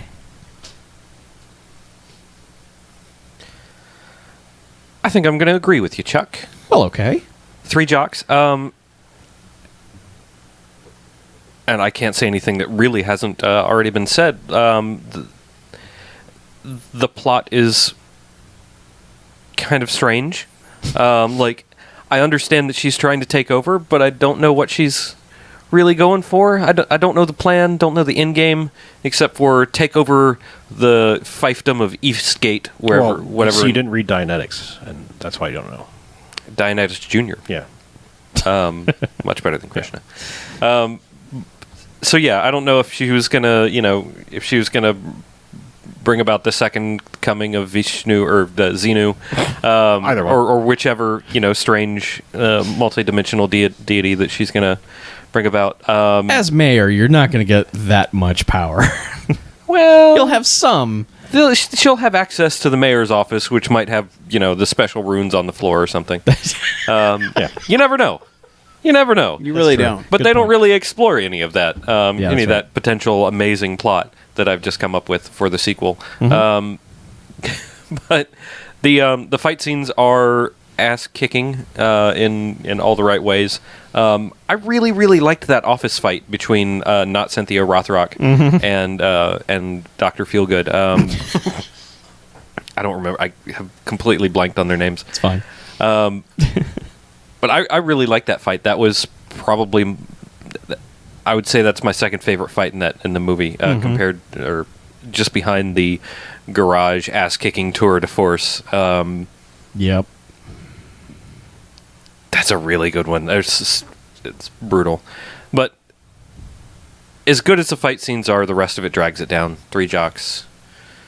Still worth watching. Oh yeah, I would like to. I'd be interested to see what the Cynthia Rothrock version of this movie is. I wouldn't. I think the lady that I was think there she did was just fine. I think she was really good, but I'd be like, I she think doesn't have a whole lot of. She didn't have a whole lot of character. I don't feel like outside of her ass kickingness. I think from my understanding was that it was supposed to be Cynthia Rothrock. Yeah, right, that's her why I role say- was super small, and she was like, "No, I don't want to be in it." So that's why they were like, "Okay, now this isn't Martial Law 3; it's something else." Yeah, Right, but right. I'd watch other stuff with this chick in it. Oh, sure. I thought she was Absolutely. great. Yeah. I just think Cynthia Rothrock, like, I feel like she has a little bit more interesting a non-ass kicking personality. Yeah. And like this woman looks like a soccer mom, and Cynthia Rothrock looks like somebody who is going to kick your ass. A bit. So, Yeah. I'd just be interested. I'm not saying it would be better. I'd just be interested to see it. That is all. Thank you for your time. All right. Well, let's Yeah. take a break. I think Let's. a little bit overdue. Okay. She was in a movie called Blood Chase. Ooh. Well, Chase. Blood Chase. Open Gangnam Style. Taking much of a break, but I need to have another battery on standby because I think my headphones are Oh no. They're in the fridge. Okay. Man, she's in Cyborg 2 Yeah. Cyborg 2. and America 3000. American 3000's bad. Oh. It's a bummer. What about Terminator Woman? Terminator Woman might be all right. Terminator Woman. Terminator Woman. I would watch Terminator Woman. All right. I had some movies. I'm going to make them break exclusive Hooray. conversation. So I've been clearing stuff off the DVR because I've got to fill it with horror movies because that's about to happen. And so I ended up watching somehow back to back, not planned whatsoever, I ended up watching Munich and Zero Dark 30. Okay. Which, if you think about it, are kind of the same movie. It's just people driven to extreme lengths for revenge about horrible terrorist attacks. Yep. Those are both very hard movies to watch. They're both well made. I did not dislike them, but they're just like, yeah, that was a movie. I don't ever want to see it again. Yep. And I don't want to think about it. So, they're fine. They're fine movies, but I couldn't get excited about either one of them. No. At various points I just would get distracted by my phone, especially during Munich, where it was just like, okay, they're hunting a guy and they kill him, and now they're arguing, and then they're hunting a guy and then they're killing him, and it's just like, okay. What was Spielberg's last really good movie? One of the Tom Cruise ones. Really, I mean, I say that, but was War of the Worlds really good? I liked it a lot. I mean, I liked it, but is it oh my god, Spielberg made this thing? And it's, I mean, they always have bits. I mean, I'd say his last classic movie is probably Saving Private Ryan. I know some people would argue for AI. I would argue for AI and Minority Report. I think they're both damn solid. I like Minority Report too. But I think you're talking Spielberg, oh dear God, he is so good. Saving Private Ryan is probably. He's War of the World, Minority Report, AI. They all have very strong things about them. Yeah, it feels like his early 2000s stuff was he was I have this one idea I want to run with. Mm-hmm. It was a lot of sci-fi. It was weird. It was just a lot of just let's do crazy, future tech. Yeah, and then once he got out of that, it was just let's do historical whatever. Yeah, let's just do Oscar bait. Yeah, is what it felt like. The thing that I read about Munich was that they literally rushed through production to get it done in time for the Oscar season. It was just that's the wrong reason to make a movie. Were you talking about that movie or? Yeah, I was talking about Munich and Zero Dark 30. I'm rushing through a bunch of stuff now. Okay, since we're not. Did you like Munich? It's all right. All right. They're okay. It's just, I don't know, watching two of them back to back about torture and murder, it's it's just all right, whatever. Yeah. So then, again, not planning it, and it ended up being another torture movie, but there's this movie called Prisoners with Hugh Jackman and Jake Gyllenhaal that I'd seen trailers for and thought, oh, that looks kind of interesting, and then, hit record on it when it came on cable 3 years ago. It's got Paul Dano in it, Yes, right? Yes. That movie is fucking incredible. That's what I've heard. I haven't seen it yet. Yeah, everyone needs to see Prisoners. Mm-hmm. What movie did that person do afterwards? I believe he did Sicario after that. Yeah. Which I didn't like. I don't know. Maybe I'm weirdly in the minority about that one. To me, and he also did Enemy. Yeah. To me, this movie was if Zodiac was great. Which I think Zodiac is okay. It has moments, but just in the end, it was just what was the point of that? This is a really great Zodiac. It has that vibe to it. It's just there's this constant vibe throughout the investigation where you have no idea what's going on. Thank you for selling it like that. People have tried to talk me into watch this movie. I'm just it doesn't sound like that right there because I really like Zodiac. Yeah. I'm just saying that was okay. It's got a total Zodiac vibe to it. Sure, it's all I needed. It's sinister and you never know what's coming and it keeps you guessing the whole time. It's really great. So I am really recommending people watch Prisoners. That movie is fantastic. It sounds similar to Sicario in that way, in that it's Sicario is a movie where you feel like you're in over your head the entire time. Mm-hmm. And you don't know where anything's going, but you can't stop it. Yeah. Almost. Is it kind of like that? A little bit. There's two very distinct story paths in that movie. Because Hugh Jackman is trying to find his daughter. Mm-hmm. The other guy is a cop also trying to solve the case, but they're taking two different paths to do it, and so the storylines kind of diverge. So there's a balance there. When one gets particularly ugly, they bounce back to the other one, which is just weird and bizarre and interesting and kind of quirky. So it doesn't get mired down in its old and this is all gross and stuff like that. Yeah. So. Well, while we're talking bonus talk, I just wanted to, because we just talked about this last week, I watched through all of Stranger Things based on your recommendation. Yeah. And I'm putting this here in the live stream only because I'm not prone to hyperbole and I don't like things being built up too much, but that might be my favorite thing on television ever. I mean, if we're calling Netflix television. It's a television like, show. It's totally a television show. I mean, it's fucking fantastic. Yep. And I mean, like, I love a lot of things on TV that's not like, I don't want to get into, what about this? I'm just saying, like, from beginning to end, fucking shit, that is good. Yes. I'm still amazed by I'm amazed by how good it was, and I'm amazed by the reaction to it, because I'm still waiting for like the hipster take on it. I'm sure. waiting for the internet to turn on it, and it hasn't happened yet.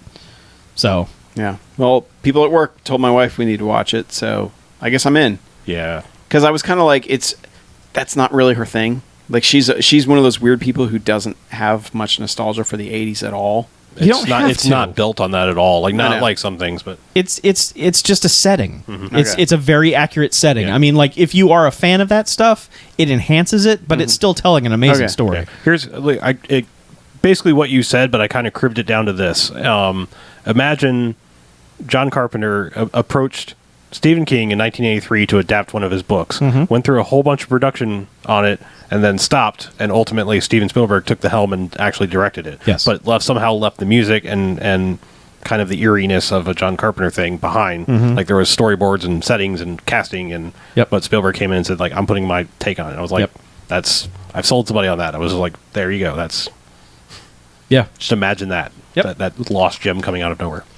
And it wasn't pandering. Like No. the references. I mean, there were a couple where it was just like, okay, that's a bit on the nose, but it just didn't seem like, remember this from the '80s? I couldn't help it. Like, I mean, constantly, like, when they would play a song, I was like checking things for anachronisms. Yes. And the only one that fails ever so slightly is there's a Bangles cover of an older song that came out in like '85. But it's an older song. Yeah. So it's like the Bangles were around, but they didn't record that song yet, but it was a '60s song. Right. So I was like, I guess I'll let it slide. Right. Yeah. That was the only one I found. Everything else was like literally came out that year. Like, they were just like, yeah, Yep. this song, obviously. Anywho, let's do the right. second half because we need to. Cool. I have one actual movie. I have one. I have a couple. I have 0. Go for it. Get crazy. All right, and welcome back. Hey! Second half. Second half. Second half time. Yeah. Okay, I guess I'm just gonna go. We're gonna rapid fire some movies. You have 'cause 4,000 movies I this week. saw a few movies, so let me get to them. We got the two Okay. newest ones. I do. Okay. I've got one of the newest. He's got the newest, and I've got a new one. We saw theatrical movies. Yeah, let me cover my. Well, actually, I saw 3 theatrical movies, so one of them's gonna be quick. All right, Go. I'll just talk about them in size of movie order. Okay. I saw Star Trek Beyond. Okay. That's a big movie. Okay. By Justin Lin, Yes. director of Tokyo Drift. Yeah, from Tokyo Drift on until and 7. Fast 5 and Yeah. So there was some, I wouldn't say trepidation, but I mean, there was like, all right, we're passing the helm. I didn't really love Star Trek 2, so maybe passing the helm is okay. So there was just like, there was some trepidation about it. And like the trailers were I purposely tried to avoid the trailers, but I think I finally saw the sabotage one. I was like, okay, let me just go with this. And long story short, I love this movie. Okay. I actually really love this movie. Like, it's, first off, if you're not in for the new reboot of Star Trek, it's not for you. Like, Okay. I mean, this is action Trek, fast paced. Like, to be honest, like, everyone's criticism is that these Star Trek movies are too action based. I'm like, all the Star Trek movies have been action based. Like, other than not Insurrection. What's the one where it's like they just fuck around on a planet for like an hour? like the one with like the people that didn't age. Insurrection. Is that Insurrection? Yeah. God, I could have swore there was one in between. First Contact was this. It was Generations, First Contact, Insurrection, and Nemesis. Okay, I'm yeah. confused. Insurrection is what I'm thinking of. Nemesis, was the one I was like thinking of the plot. Anyway, it's basically like that's the only one of like the Star Trek movies where you're really just gonna, besides the motionless picture and the piece of shit 5, there's not like a lot where it's not pretty much fast-paced action, compared to a Star Trek episode. Yeah. So I mean, people tend to forget that, and I'm realizing now that we're in our third one of the new generation of Star Trek movies. I didn't say next generation. I know. That like they're more aping the Star Trek movies than the TV or anything else, because this one like suddenly kind of jumped ahead plot wise and feelings wise, kind of jumped ahead to like Star Trek 6, give or take. So they're all horribly old. It's a little bit about like facing your mortality, but like there's a point where I'm not trying to give anything away, but there's a point where like it's about to be Jim Kirk's birthday, and he's like having this moment of reflection, and he's like, when I have this birthday, like 2 days from now, I'm going to officially be older than my father ever was. Oh, okay. And so like there's this underlying theme throughout the movie about living up to your father's expectations and kind of like your birthrights, if you will. And it's kind of like fascinating if you break it down to that point. Now, it's a big, dumb, kind of stupid action movie throughout, but there is a smarter core there that I don't think people are like necessarily picking up on, because I'm realizing, I mean, this one was co-written by Simon Pegg, and there's several points in this where it really shows. I think for the goodness of it, like it's, like I said, it's like there's little moments and feelings of the original cast movies peppered throughout these things. And like I said, I feel like it's a spiritual successor to the original Crew movies more so than the TV show or anything else. Okay. And like I really love like the new characters. Like Jayla is the female all white with like Darth Maul kind of stuff. Like she's awesome. Like she's great. Like just like one of my new favorite characters in a movie. Like that. What I really like about her is like she doesn't have a ton of dialogue. It's like her actions like dictate her character to me, and I found it like strangely subtle and compelling. I don't know, but bottom line, and that's the girl who was in Kingsman, right? It is, yeah. That was the gazelle from Kingsman. But yeah, I actually really like this movie, and I was shocked how much I like this movie. I'm happy to hear that. Yeah, but like I mean, it's weird because these new ones are following the exact opposite rules of original Star Trek movies, in that the odd number ones seem to be good. Oh, well, yeah. I mean, it's going to take a couple more before you can definitively declare that, but Yeah. you know, by comparison, 2 is kind of a pile of garbage. I do appreciate that they, like, the day after it came out, were basically like, we've got an idea for 4, we're going. Okay. Because this one was like, we got fucking no ideas. Yeah. I don't know. Simon Pegg, do you got ideas? Anyone in the cast got ideas? I don't know what to do here. But yeah, but I mean, You want to search for Spock again? I don't know. as a lifelong fan of Trek, there's little moments in it, and like there's things that happen that will really get at you. I mean, Justin Lin kind of was unfortunately given, before most recent events, was kind of given the daunting task that he had handed off previously to someone else, Right. of having to deal with something in the Star Trek universe. And I thought it was kind of strangely fitting that, like, you know what happened with Paul Walker, kind of, they'll have to address it, in the future with Anton Yelchin, but it's, I don't know what they do with that. I don't know if they just recast. They probably have to just recast. They said they're not going to recast. No, they're just going to not have Chekhov. He won't be there. Okay, that's fair. Be on assignment. Okay, I like that. That's probably better. Yeah. But no, I really liked it, and like I feel like people are unfairly calling it mindless dumb action, and I think there's more going on than they're really realizing. And just to Seems to be Justin Lin's trademark. yeah, like I don't want to be spoilery, but a lot of people were like, it's in the trailer, and why sabotage? It works on so many fucking levels if you think about it, because that song was playing when he was a young kid and he stole the car in the very first movie. Yep. And it's a play on Star Trek 6. It works on so many fucking levels when they use it in the movie. Okay. It's so good. Cool. Okay. I mean, I was just like, I knew I had this feeling it was coming, and like when it happened, I was like, thank you. Like I was just happy that it worked out like it did. Anyway, so must move on. I'll probably be a little quicker about this one. I also went and saw Ghostbusters 2016. Make the call, whatever its subtitle is. I don't know. Answer the call. Ghostbusters. Somebody make a call. Yeah. Called Ghostbusters. Ghostbusters. Yeah. Collect call. I'm gonna call it 2016 just for fair enough. lack of confusion.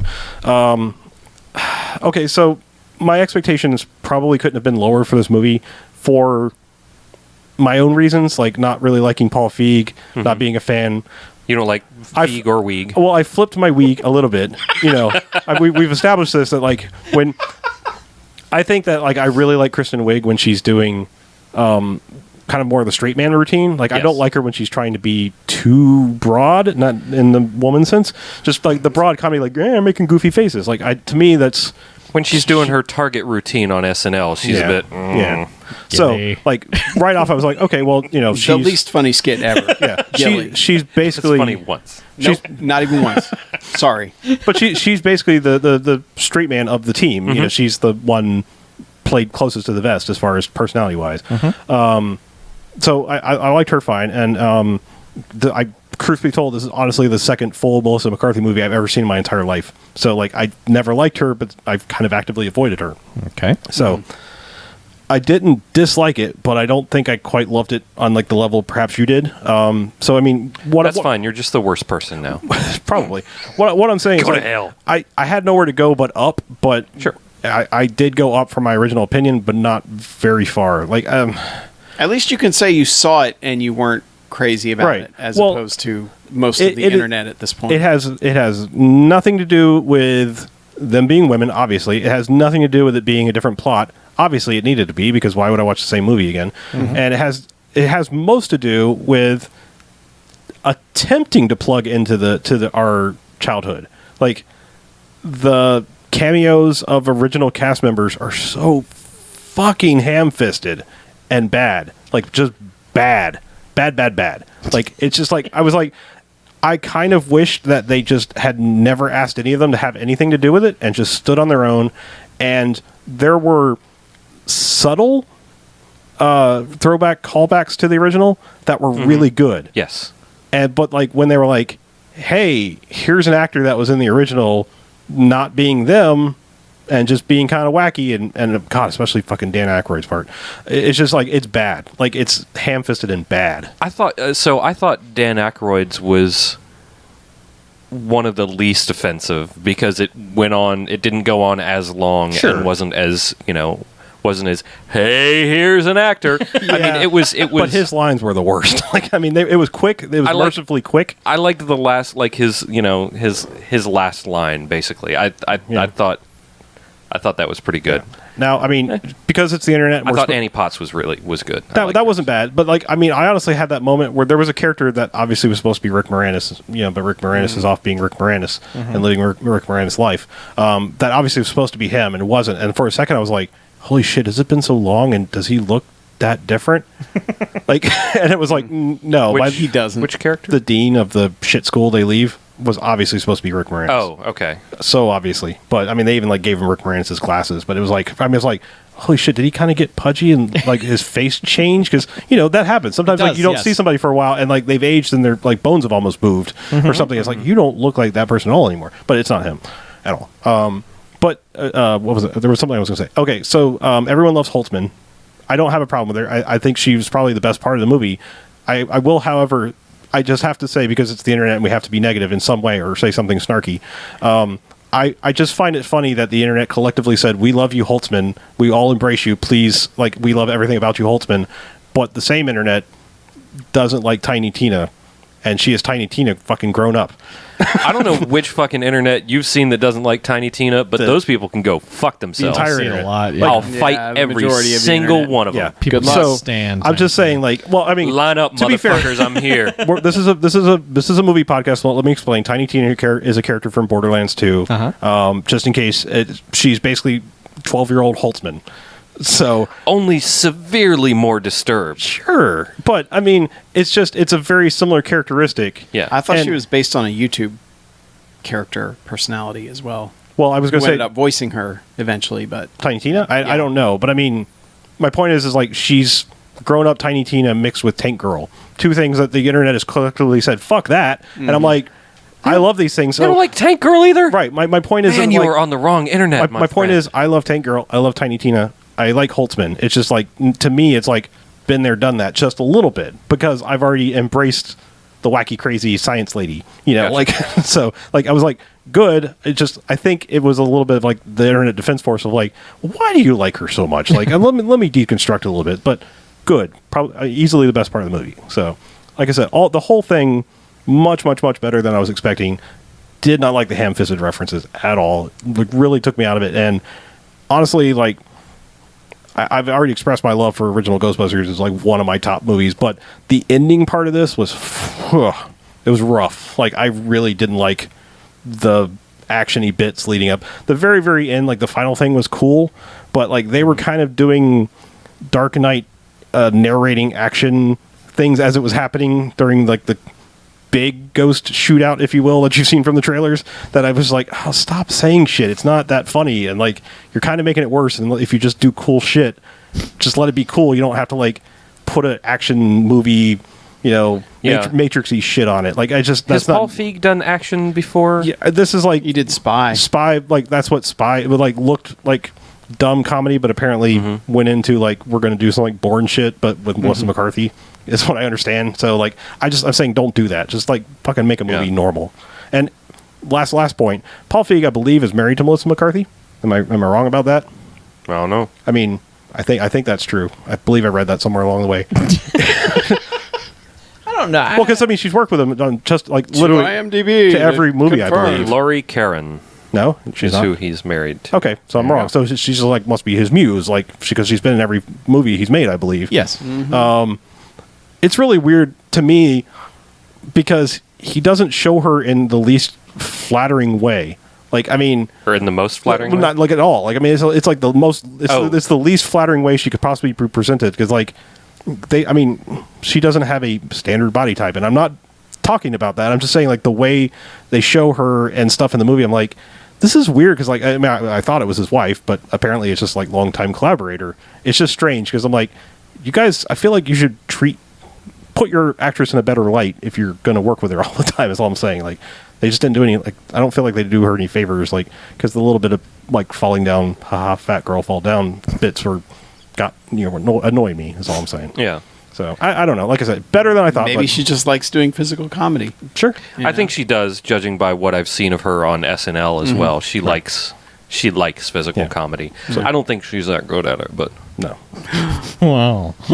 Well then. So anyway, like I said, it had nowhere to go but up, but it still didn't go too far up the road. how many stars out of 65? 23. I don't know. That's pretty low. Oh, is it? I don't know. That's all right. That's like 30% ish. All right, maybe 30. Mackie, what did you see? I saw Secret Life of Pets. Oh, that movie that started advertising 2 years ago. Yeah, my wife wanted to see it. And man, yeah, why did that movie take that long to come out? I don't know. I just felt like I saw that And it's one interesting. Maybe commercial. someone it's stole the hard interesting drive that halfway. the trailers show like nothing of the actual plot. Have you tried to talk to pets? I mean, What? they're not very forthcoming if you want to know about Yeah. their secret lives. Oh, they had to You do have to more, watch lots of the movie. research. Right. Yeah.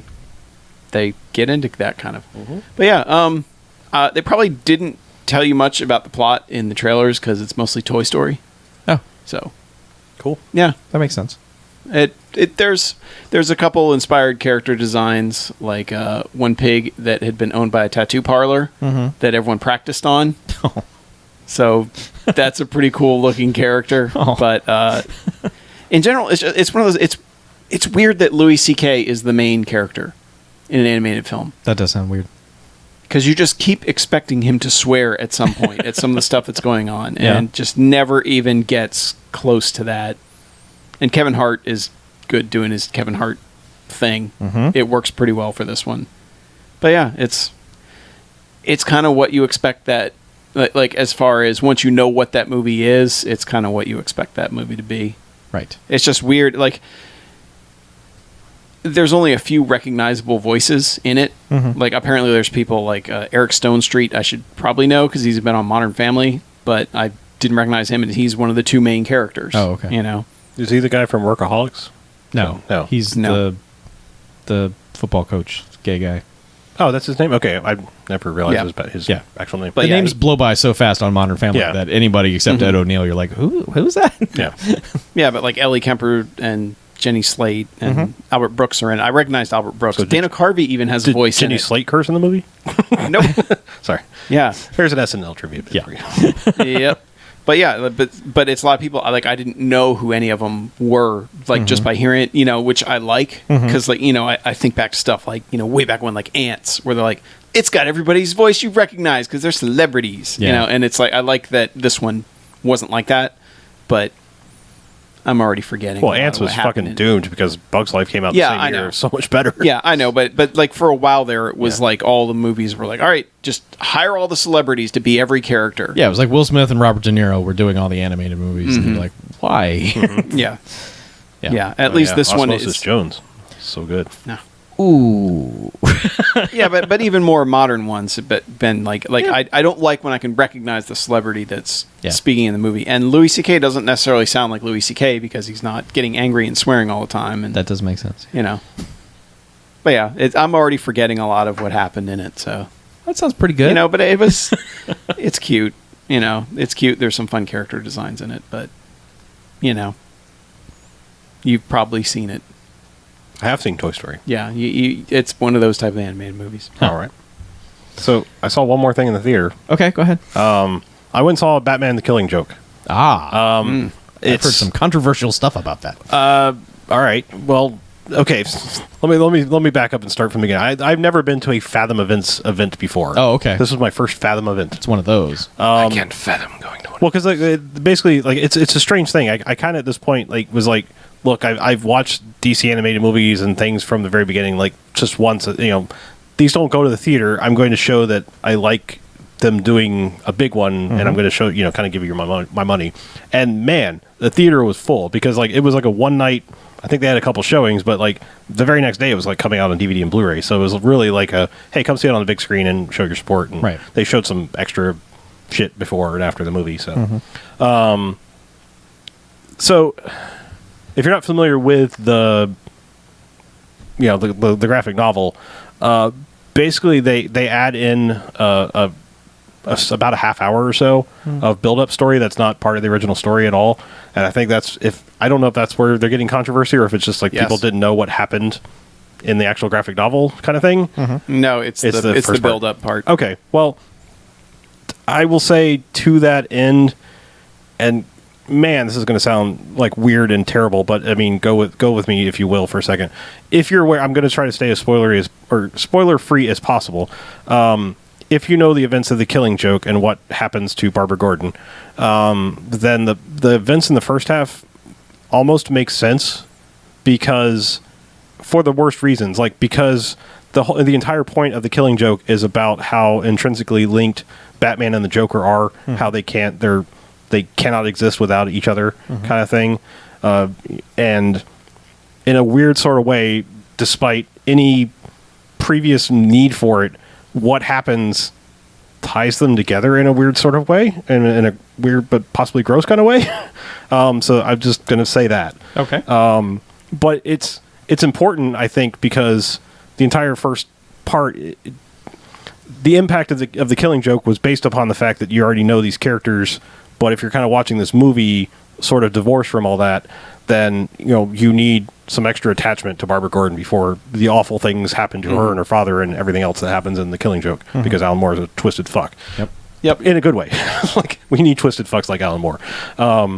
So I liked it. Like, I mean, it was funny I was, like I said, I was shocked how full the theater was, and the audible gasp when the thing that was kind of blindsided to us in the first 30 minutes happened that everyone is now apparently talking about on the internet. Yeah. But it was kind of amazing and also a little bit terrible. There was a younger than probably should have been in the movie kid who obviously had never read the graphic novel sitting somewhat behind me. So when the known infamous thing happened, he had no idea. So like the whole theater is like, oh God, here it comes. And when it happened, like the theater is a fucking hush. And he's just like, and it was like, that's an appropriate reaction, and that's kind of like what we all experienced like 10, 20 years ago when we read it on paper, and it's just like, it was kind of amazing because it was like, wow, that was me just in a different format, like experiencing this for the first time. Wow. So it was kind of amazing in that way. Other than that, like it's cool that they brought back Kevin Conroy and Mark Hamill. I mean, that's what it needed. So.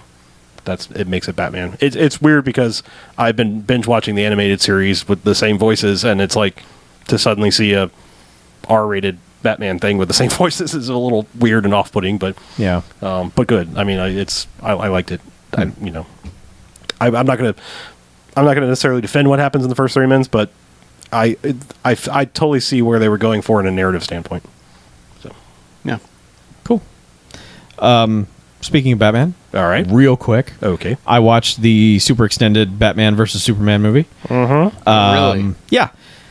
I was kind of really excited to see it. Had you not seen the regular one? No. Okay. No. So you avoided it all. Yeah, I just didn't get to go. Okay.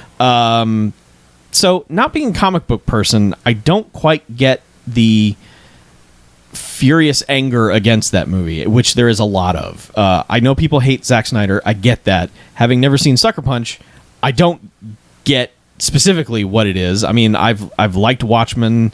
You know, I mean, I didn't hate Man of Steel. I just didn't like how the last third of that movie was a fun thrill park ride with the most horrific things happening in it. That just, the conflict of that didn't make sense to me. Sure. So basically all I'll say about this is that it's a better Superman movie than Man of Steel.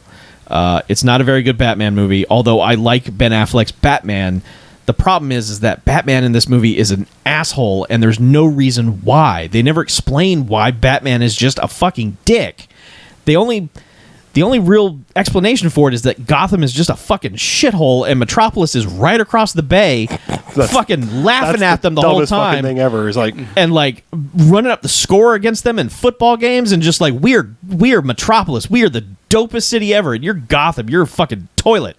And just everyone in Gotham is just surly and pissed off and living in filth. yeah, I mean, after the fucking Gotham Knights had their stadium destroyed and almost everybody killed except for Plaxico Burress. Exactly. I mean, shit, man. I know. So I don't get that. I really liked Ben Affleck in the role. I just didn't like what the role was giving him to do. It seemed like this movie needed a standalone Batman movie before it to set that up.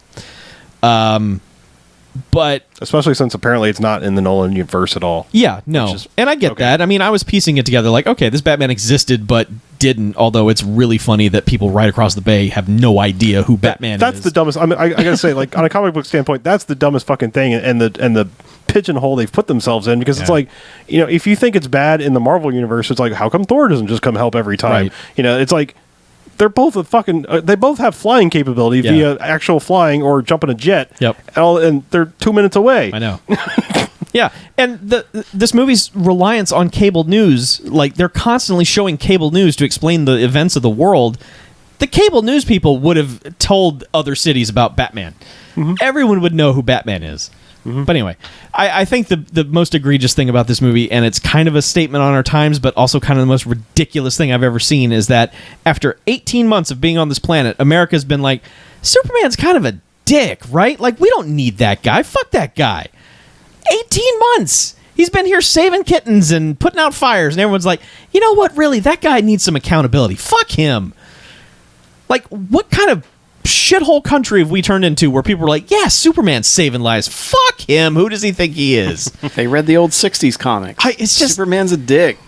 I don't know. I did like just him watching the news all the time while everyone is shitting on him, and he's just kind of sitting there like, what did I do? I'm Superman. Why? So that part was just incredulous. I don't know. That drove me insane, but overall I liked it better than Man of Steel. Yeah, well, that's pretty easy to say. Yeah. And also the trailer for Wonder Woman, hell yes. I'm giving it a hell yes. Yeah. Yes. I mean, as long as Zack Snyder has basically nothing but his producer credit on it. Because, I mean, it's a World War I movie, number one. Fuck yes, we don't have enough of those. That's cool as shit. And, yeah, just everything else about it. They're just trying to cash in on that sweet Battlefield 1 pop. Oh, yeah, that's true. Yeah, trying to get the rub. I didn't think about that. Bullshit. Boo! Yeah. They just had to let very long engagement pave the way for them. Yeah. The only World War I movie I know. Sure. Wasn't Paths of Glory a World War I movie? Or is that 2? That's 2. Is it 2? Yeah. All right. Are you sure? Because it was about... There's like the long shot where he's walking through the trenches was a big World War I thing. Oh, maybe you're right. I don't know. I mean, it was Germany in both, but they sing Edelweiss. That's what makes it confusing. Well, yeah, I'm saying it ends with them singing Edelweiss, but I mean, I think it's World War I. Yeah.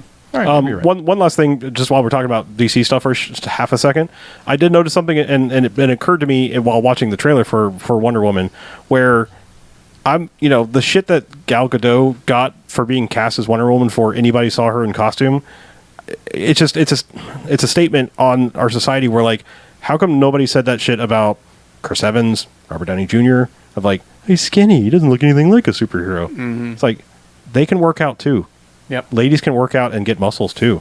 It's just, I don't know if you're aware of that. Do stuff. Yeah, I'm just saying, like, I mean, look at her in that fucking trailer and tell me she didn't go to the gym every day for like 5 hours at least. You know, like, I'm just like, it's It's She pretty was- fucking stupid because I mean I think about like what Chris Evans looked like in Sunshine to what he yes. looks like in fucking Captain America. And it's Yeah. like, okay, shut the fuck up. She Or was Chris to- Evans. Chris Evans was pudgy farting fucking guy on Parks and Recreation. Chris Pratt. Chris Pratt. Sorry, Chris Pratt.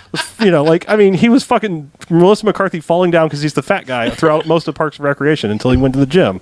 You know, I'm saying like that dude, and then he takes off his Pudgy shirt. fart. Yeah. I'm just saying, he takes off his shirt and Guardians of the Galaxy. And people are like, oh my god. Yeah. He went from dad bod Yeah. to rad bod. Am I right? I'm just saying. Anyway, it's just that occurred to me in the trailer. I'm like, fuck you people. Just god damn it. Yeah. Yep. Yeah. Anyway, are we down to my stupid plight of things that I've done? Yes. All right. Pull out my goddamn notes and do this quick. Flight. Uno momento, por favor. I thought there was If you more. need to go, we can record an out and then you sure? fine. Okay. Be all right. Yeah. All right, so it's Friday the 13th time. It's time for 2 more of the Fridays of the 13th variety. Yay. With my nonsensical notes trying to sort of cap up the movie. So we start with part 5. I believe, is that a new Beginning. New Beginning, which sounds like a weird church. So part 5 opens... I mean, a couple things happen, but part 5 opens, and it's the first thing that basically happens is a non-Jason kill.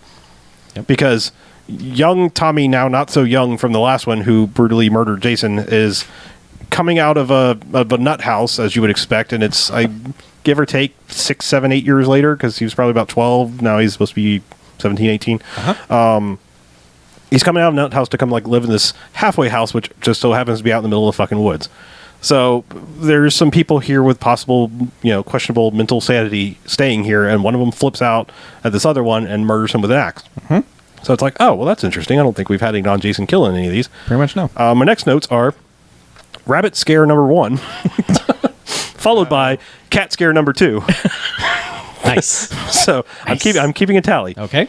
I'm going to say a lot of negative things about 5 because I didn't like it, but the next part is after my Gal Gadot rant. Please allow me this just a little bit. Let's face it, there are certain things we're here for in Friday the 13th. They're base male needs, if you will. It's violence and titties, and I just have to point out, I really didn't like this movie, but there is one girl in this. She plays the character of Tina. She looks like Felicity Jones, and she's actually a Voorhees. My notes were just OMG. Oh my god, like this girl, fucking gorgeous. Anyway, that's all I'm going to say. Okay. So there's a point where Pam, who becomes a kind of our main character, she's like second in command of this halfway house.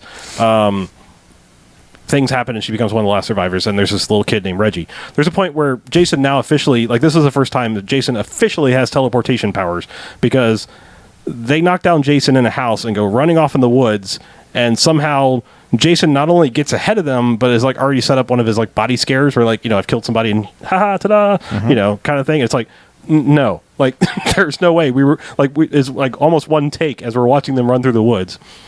Anyway, it's raining at this point, and I had to make a note here because Pam, the same title character, is wearing a white shirt, and my note is, Pam, ma'am, not complaining, but you should probably put a bra on. Because it's just like, all right, well, I guess that's what we're here for. I'm not actually going to take my shirt off, but I might as well. So my very last note is, so wait, the entire plot was basically about a Jason copycat, despite having a traumatized Tommy from the last one, and then not really doing anything with it except the dumb swerve ending. And my final note is, fuck you, movie. Yep. Because, unlike, this is the only one besides Friday the 13th one where Jason is not the killer. Nope. It's somebody completely else. There's zero Jason in this movie. Well, I mean, except for the very, very, very end of the Right. movie, which is the swerve ending. Which was setting up that Tommy becomes the new Jason, and rightfully so, fans of the series were like, fuck you, as I did. So they changed it. yes, So, they did. They said, Part 6. forget all that. Let's move on to part 6. New Tommy, because the last guy apparently became a born-again Christian between 1 year of making one movie and the next year they said, hey, will you come back and be Tommy Jason or whatever. Shit happens. So they hired another guy and basically changed the plot. But New Tommy, my first note is, New Tommy really looks like Dudikoff. Yes, he does. Like a lot. Yeah. So it's a little unclear. I don't remember the exact circumstances here, but my next note is, Jason is brought back with thunderbolts and lightning. Very, very frightening.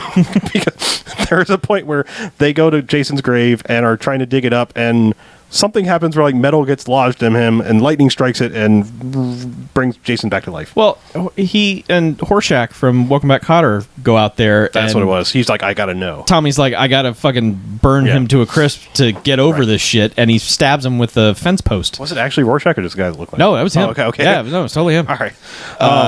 Then my next note is, okay, movie, the James Bond barrel opening may have me because there's a fucking like Jason thing where he's like in a James Bond gun barrel. Yep. And slices out the camera and blood comes down and the title comes up and I'm like, all right, we are in for the right thing here. Yes. Okay.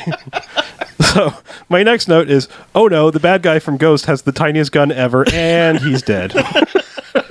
Because Tony Goldwyn shows up for half a second and they're literally standing, or they're in their car, and Jason is standing in the middle of the road. Doesn't do like the come out from nowhere. He's just standing in the middle of the road, and they're in another shitty Volkswagen Beetle, which they must have had a special on these. And he's just standing there, and like Tony Goldwyn's like, "No, I got this," and reaches in the glove box and pulls out. I mean, swear to God, it was like, is this an 11? It's like not even like a 22. It's like it's a fucking pellet shooter. Which one was this? Part 6. I mean, yeah. But like, I was just like, it's the tiniest goddamn gun ever, and he's like, pew pew, Jason, and Jason's just like, stab. My next note was because I think it's the same part because I think it's there's somebody who's pleading with their life. They think Jason's there to rob them, and they're like trying to hand them all their cash. And Jason's just like slash. And so my next note was just remember at Crystal Lake they don't take American Express because like $60 in an American Express falls out of her hand as she dies. Was it the paintballers? It might have been the paintballers. Okay. No, because my next note is corporate paintball retreat killings. So in. Yes. And Okay. followed up by, also, Jason just killed a raving MRA. Fuck yes. Yep. Because this guy, it's a corporate paintball retreat. Just because, why not movie? And there's one lady who shoots like 2 guys, and there's like, oh, you got this. And this other guy is just off with a machete hacking the shit out of this foliage, and he's just like, fucking women shouldn't be here, and they paintball. And Jason just like gives him like the best kill, and it's like, oh, thank you. Then there's a gravedigger guy who I thought was going to be Jason's new hype man because he has that look. Yeah. But there's a point in the movie, my note was, fart head? Fart head? I was like, drink more, gravedigger, and maybe it'll have make sense eventually. Because there's a point where he insults somebody by calling him a fart head, which I've never heard in my life. Fart head. Yeah. It's pretty good. Oh, this is a really head of farts. This was a really bad joke. I think this was the there's a yuppie couple in the woods that apparently are like, I don't know if they're getting engaged. So he just presents her with a ring and is basically like, I guess you owe me. Let's have the sex. And like they hear something and like luckily their first instinct was, let's get the fuck out of here. Oh no, they hear the gravedigger dying off camera, and they jump on their motorcycle, and Jason just comes up and stabs both of them through the heart like simultaneously. And God, this is such a terrible joke, but I thought of it at the time. I was like, was that a duo killing my motorcycle? Like, God, No. Yeah. No. All right. Then there's another point. So part 6 is like the first time where the camp actually has kids in it. Yes. Like little kids in it. Little kids. And my next note is because there's a camera panning over, like they're falling asleep in their cabin and look at the peaceful children sleeping. And there's a point where the camera pans over and this little girl has, God, I just blanked on the name of the play. It's like, it's No Exit by John Paul Sartre. And my note was, what the fuck is a 6-year-old doing reading Jean Paul Sartre? And I was like, I was trying to figure out, like, what's the reference? Because, like, but there isn't. I mean, other than the title being like, no, you can't get away from Jason. Like, it's a fucking existential play. There's some good jokes with these kids. Yeah. My next note is there's a point where there's an RV, and our douchebag character of the movie is with this girl who I don't think we've seen previously. Yeah, she's one of the counselors. Was she? Yeah. I thought, I don't know. But what? Okay. But they're having sex in this RV, and then they hear noises and they start to drive away, and he becomes oblivious and is like, whatever, we were in a scary situation, let me blast the radio so I can't hear what's happening behind me. And Jason comes from behind this girl and takes her head and like shoves it into the side of the RV so that her face comes through the outside of the RV metal. Yep. And so my note was the RV face press is my new favorite Jason kill because her face just becomes indented on the outside of it. And then followed up by, oh man, stunts for the very first time in the series, because that same RV when he kills the driver, hits a fucking ramp, spins over and like catches on fire, and I was like, holy shit, this isn't a Friday the 13th movie. And then just Jason climbs out and triumphantly stands on this burning RV. Yep. So I never really. I was trying to follow this, but there's an awful lot of Frankensteining going on in this movie. Like there's a song on the RV where it's like Teenage Frankenstein or some shit like that, and then like they pass by at it's Karloff's General Store. Yeah. And I don't know what the reference is other than they brought Jason back to life with lightning. I guess that's exactly it. what That's it is. it. That's Yep. all it is. Okay. That's it. Because I was like trying to figure that out. I was like, that's the only thing I got. That's it. Okay. So another pan across with like some kind of funny shit on it. I just said my next note was, okay, good job with the fake porn magazine Men at Play. I said, sure, that reference won't be lost in time at all. But it's like literally the Men at Work logo, but Men at Play, and there's titties and stuff on it. Titties. Yeah. But then there's a point where like Jason is now officially in the camp. The kids are aware of it. I will say no kids get killed in this, though they are like put in danger. But I said I think the two boys have been reading existential plays as well. They seem very comfortable in their own mortality because there's a point where these two kids that have kind of been like poo-pooing everything to do with the camp are just sitting under the bed and they're like, What did you want to be when you grew up? Yes. Yes. That line is the best. Because they are so sure that they're about to get They murdered. know they're going to die. My next note is about the sheriff of town. And my note is the sheriff will really bend over backwards to help people because Jason murders this sheriff by literally taking him and breaking him in half backwards. Yeah. Probably my second favorite Jason kill. Yeah. And then getting closer than I promise. He's the one with the laser sight pistol, right? No, that was his deputy. Okay, that's right, yeah. He had like this giant laser sight pistol. Yeah. My next note was another quality fuck your door from Jason, this time with lots of screaming kids. So it felt like the payoff was even better because he does a fuck your door and the kids are like, oh my God. God, some of these notes are so dumb. So based on the end of this movie, I said, is this the first instance of a girl giving a guy a motorboat? Oh, okay. All right. The girl ends up killing Jason by starting the motorboat. The guy decides that the only way to stop Jason, Tommy decides the only way to stop Jason is tie a big rock to him, sink him in the middle of Crystal Lake. But then he's holding on to Tommy, as he's dying and drowning. So the girl starts up the motor on the motorboat and like slices Jason's neck with it miraculously. And then my very, very final note of the movie is, holy fucking shit, a Stargrove Award 2. 5 jocks. Yep. I fucking love Friday the 13th Part 6 because there is a fucking Stargrove song over the credit that's like, gonna murder you. It's Alice Cooper. Yeah, it's really fucking good. Yeah. He's back, the man behind the mask, and it's all about the Jason shit. Yep. It's good. Yeah. 6 is the jam, man. As I basically, I think I came into the chat today and I said, like if what did I say? God damn it! I had all these things all pulled up. DVD demo. Stalling. Uh-huh. Because I like what I said. I gotta go back and read it. I don't remember what it was. Too bad. I promise I'm looking quickly.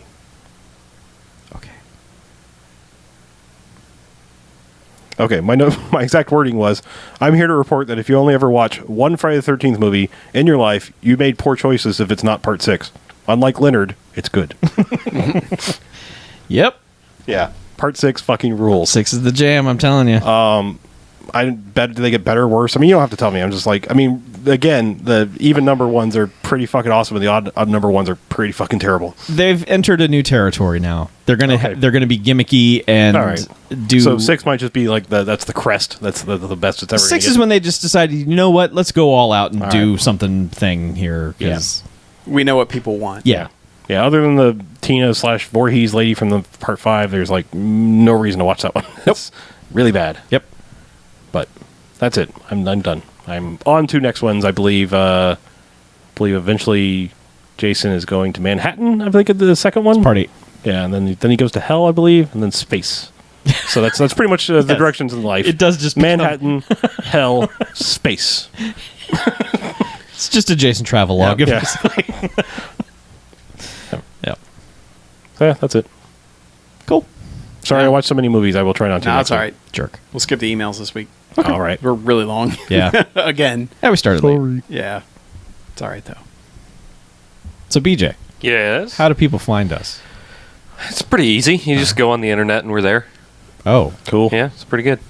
to get on the internet. Yep. Get on the internet. Search for us. Find us. Do stuff. There's gotta one go place where they online. can find a bunch of our stuff. Well, yeah, I guess so. There's one. It's the internet. Because we haven't been here long enough. Let's drag this out too, Yes. right? Exactly. BMFcast.com. If you want to get in touch with us directly, email us bmf@bmfcast.com. Give us a call on the Garfield phone, 910-5JOCKS-BMF. Or check out our new subreddit at reddit.com/r/BMFcast. Yeah, right after we talked about it in the live stream last week, it got all set up. Yep. And It it's is online. It is ready to go. I get it. Or just go on the internet, because that's where we are. Right. Well, you already see us if you were using the homepage of the internet. That is Reddit, I hear. I don't know. The fuck makes that their homepage? Anyway, let's get out of here, shall we? Let's. I'm Harlow. I'm Mackie. I'm BJ. I'm Chuck. And this is BMFcast out. Bye. Motherfuckers. Bye, bye, bye, bye. Hey. Bye, bye, bye, bye, bye. All right, we're signing off with not much ado. Bye. Much ado about signing off. Boop, boop, boop.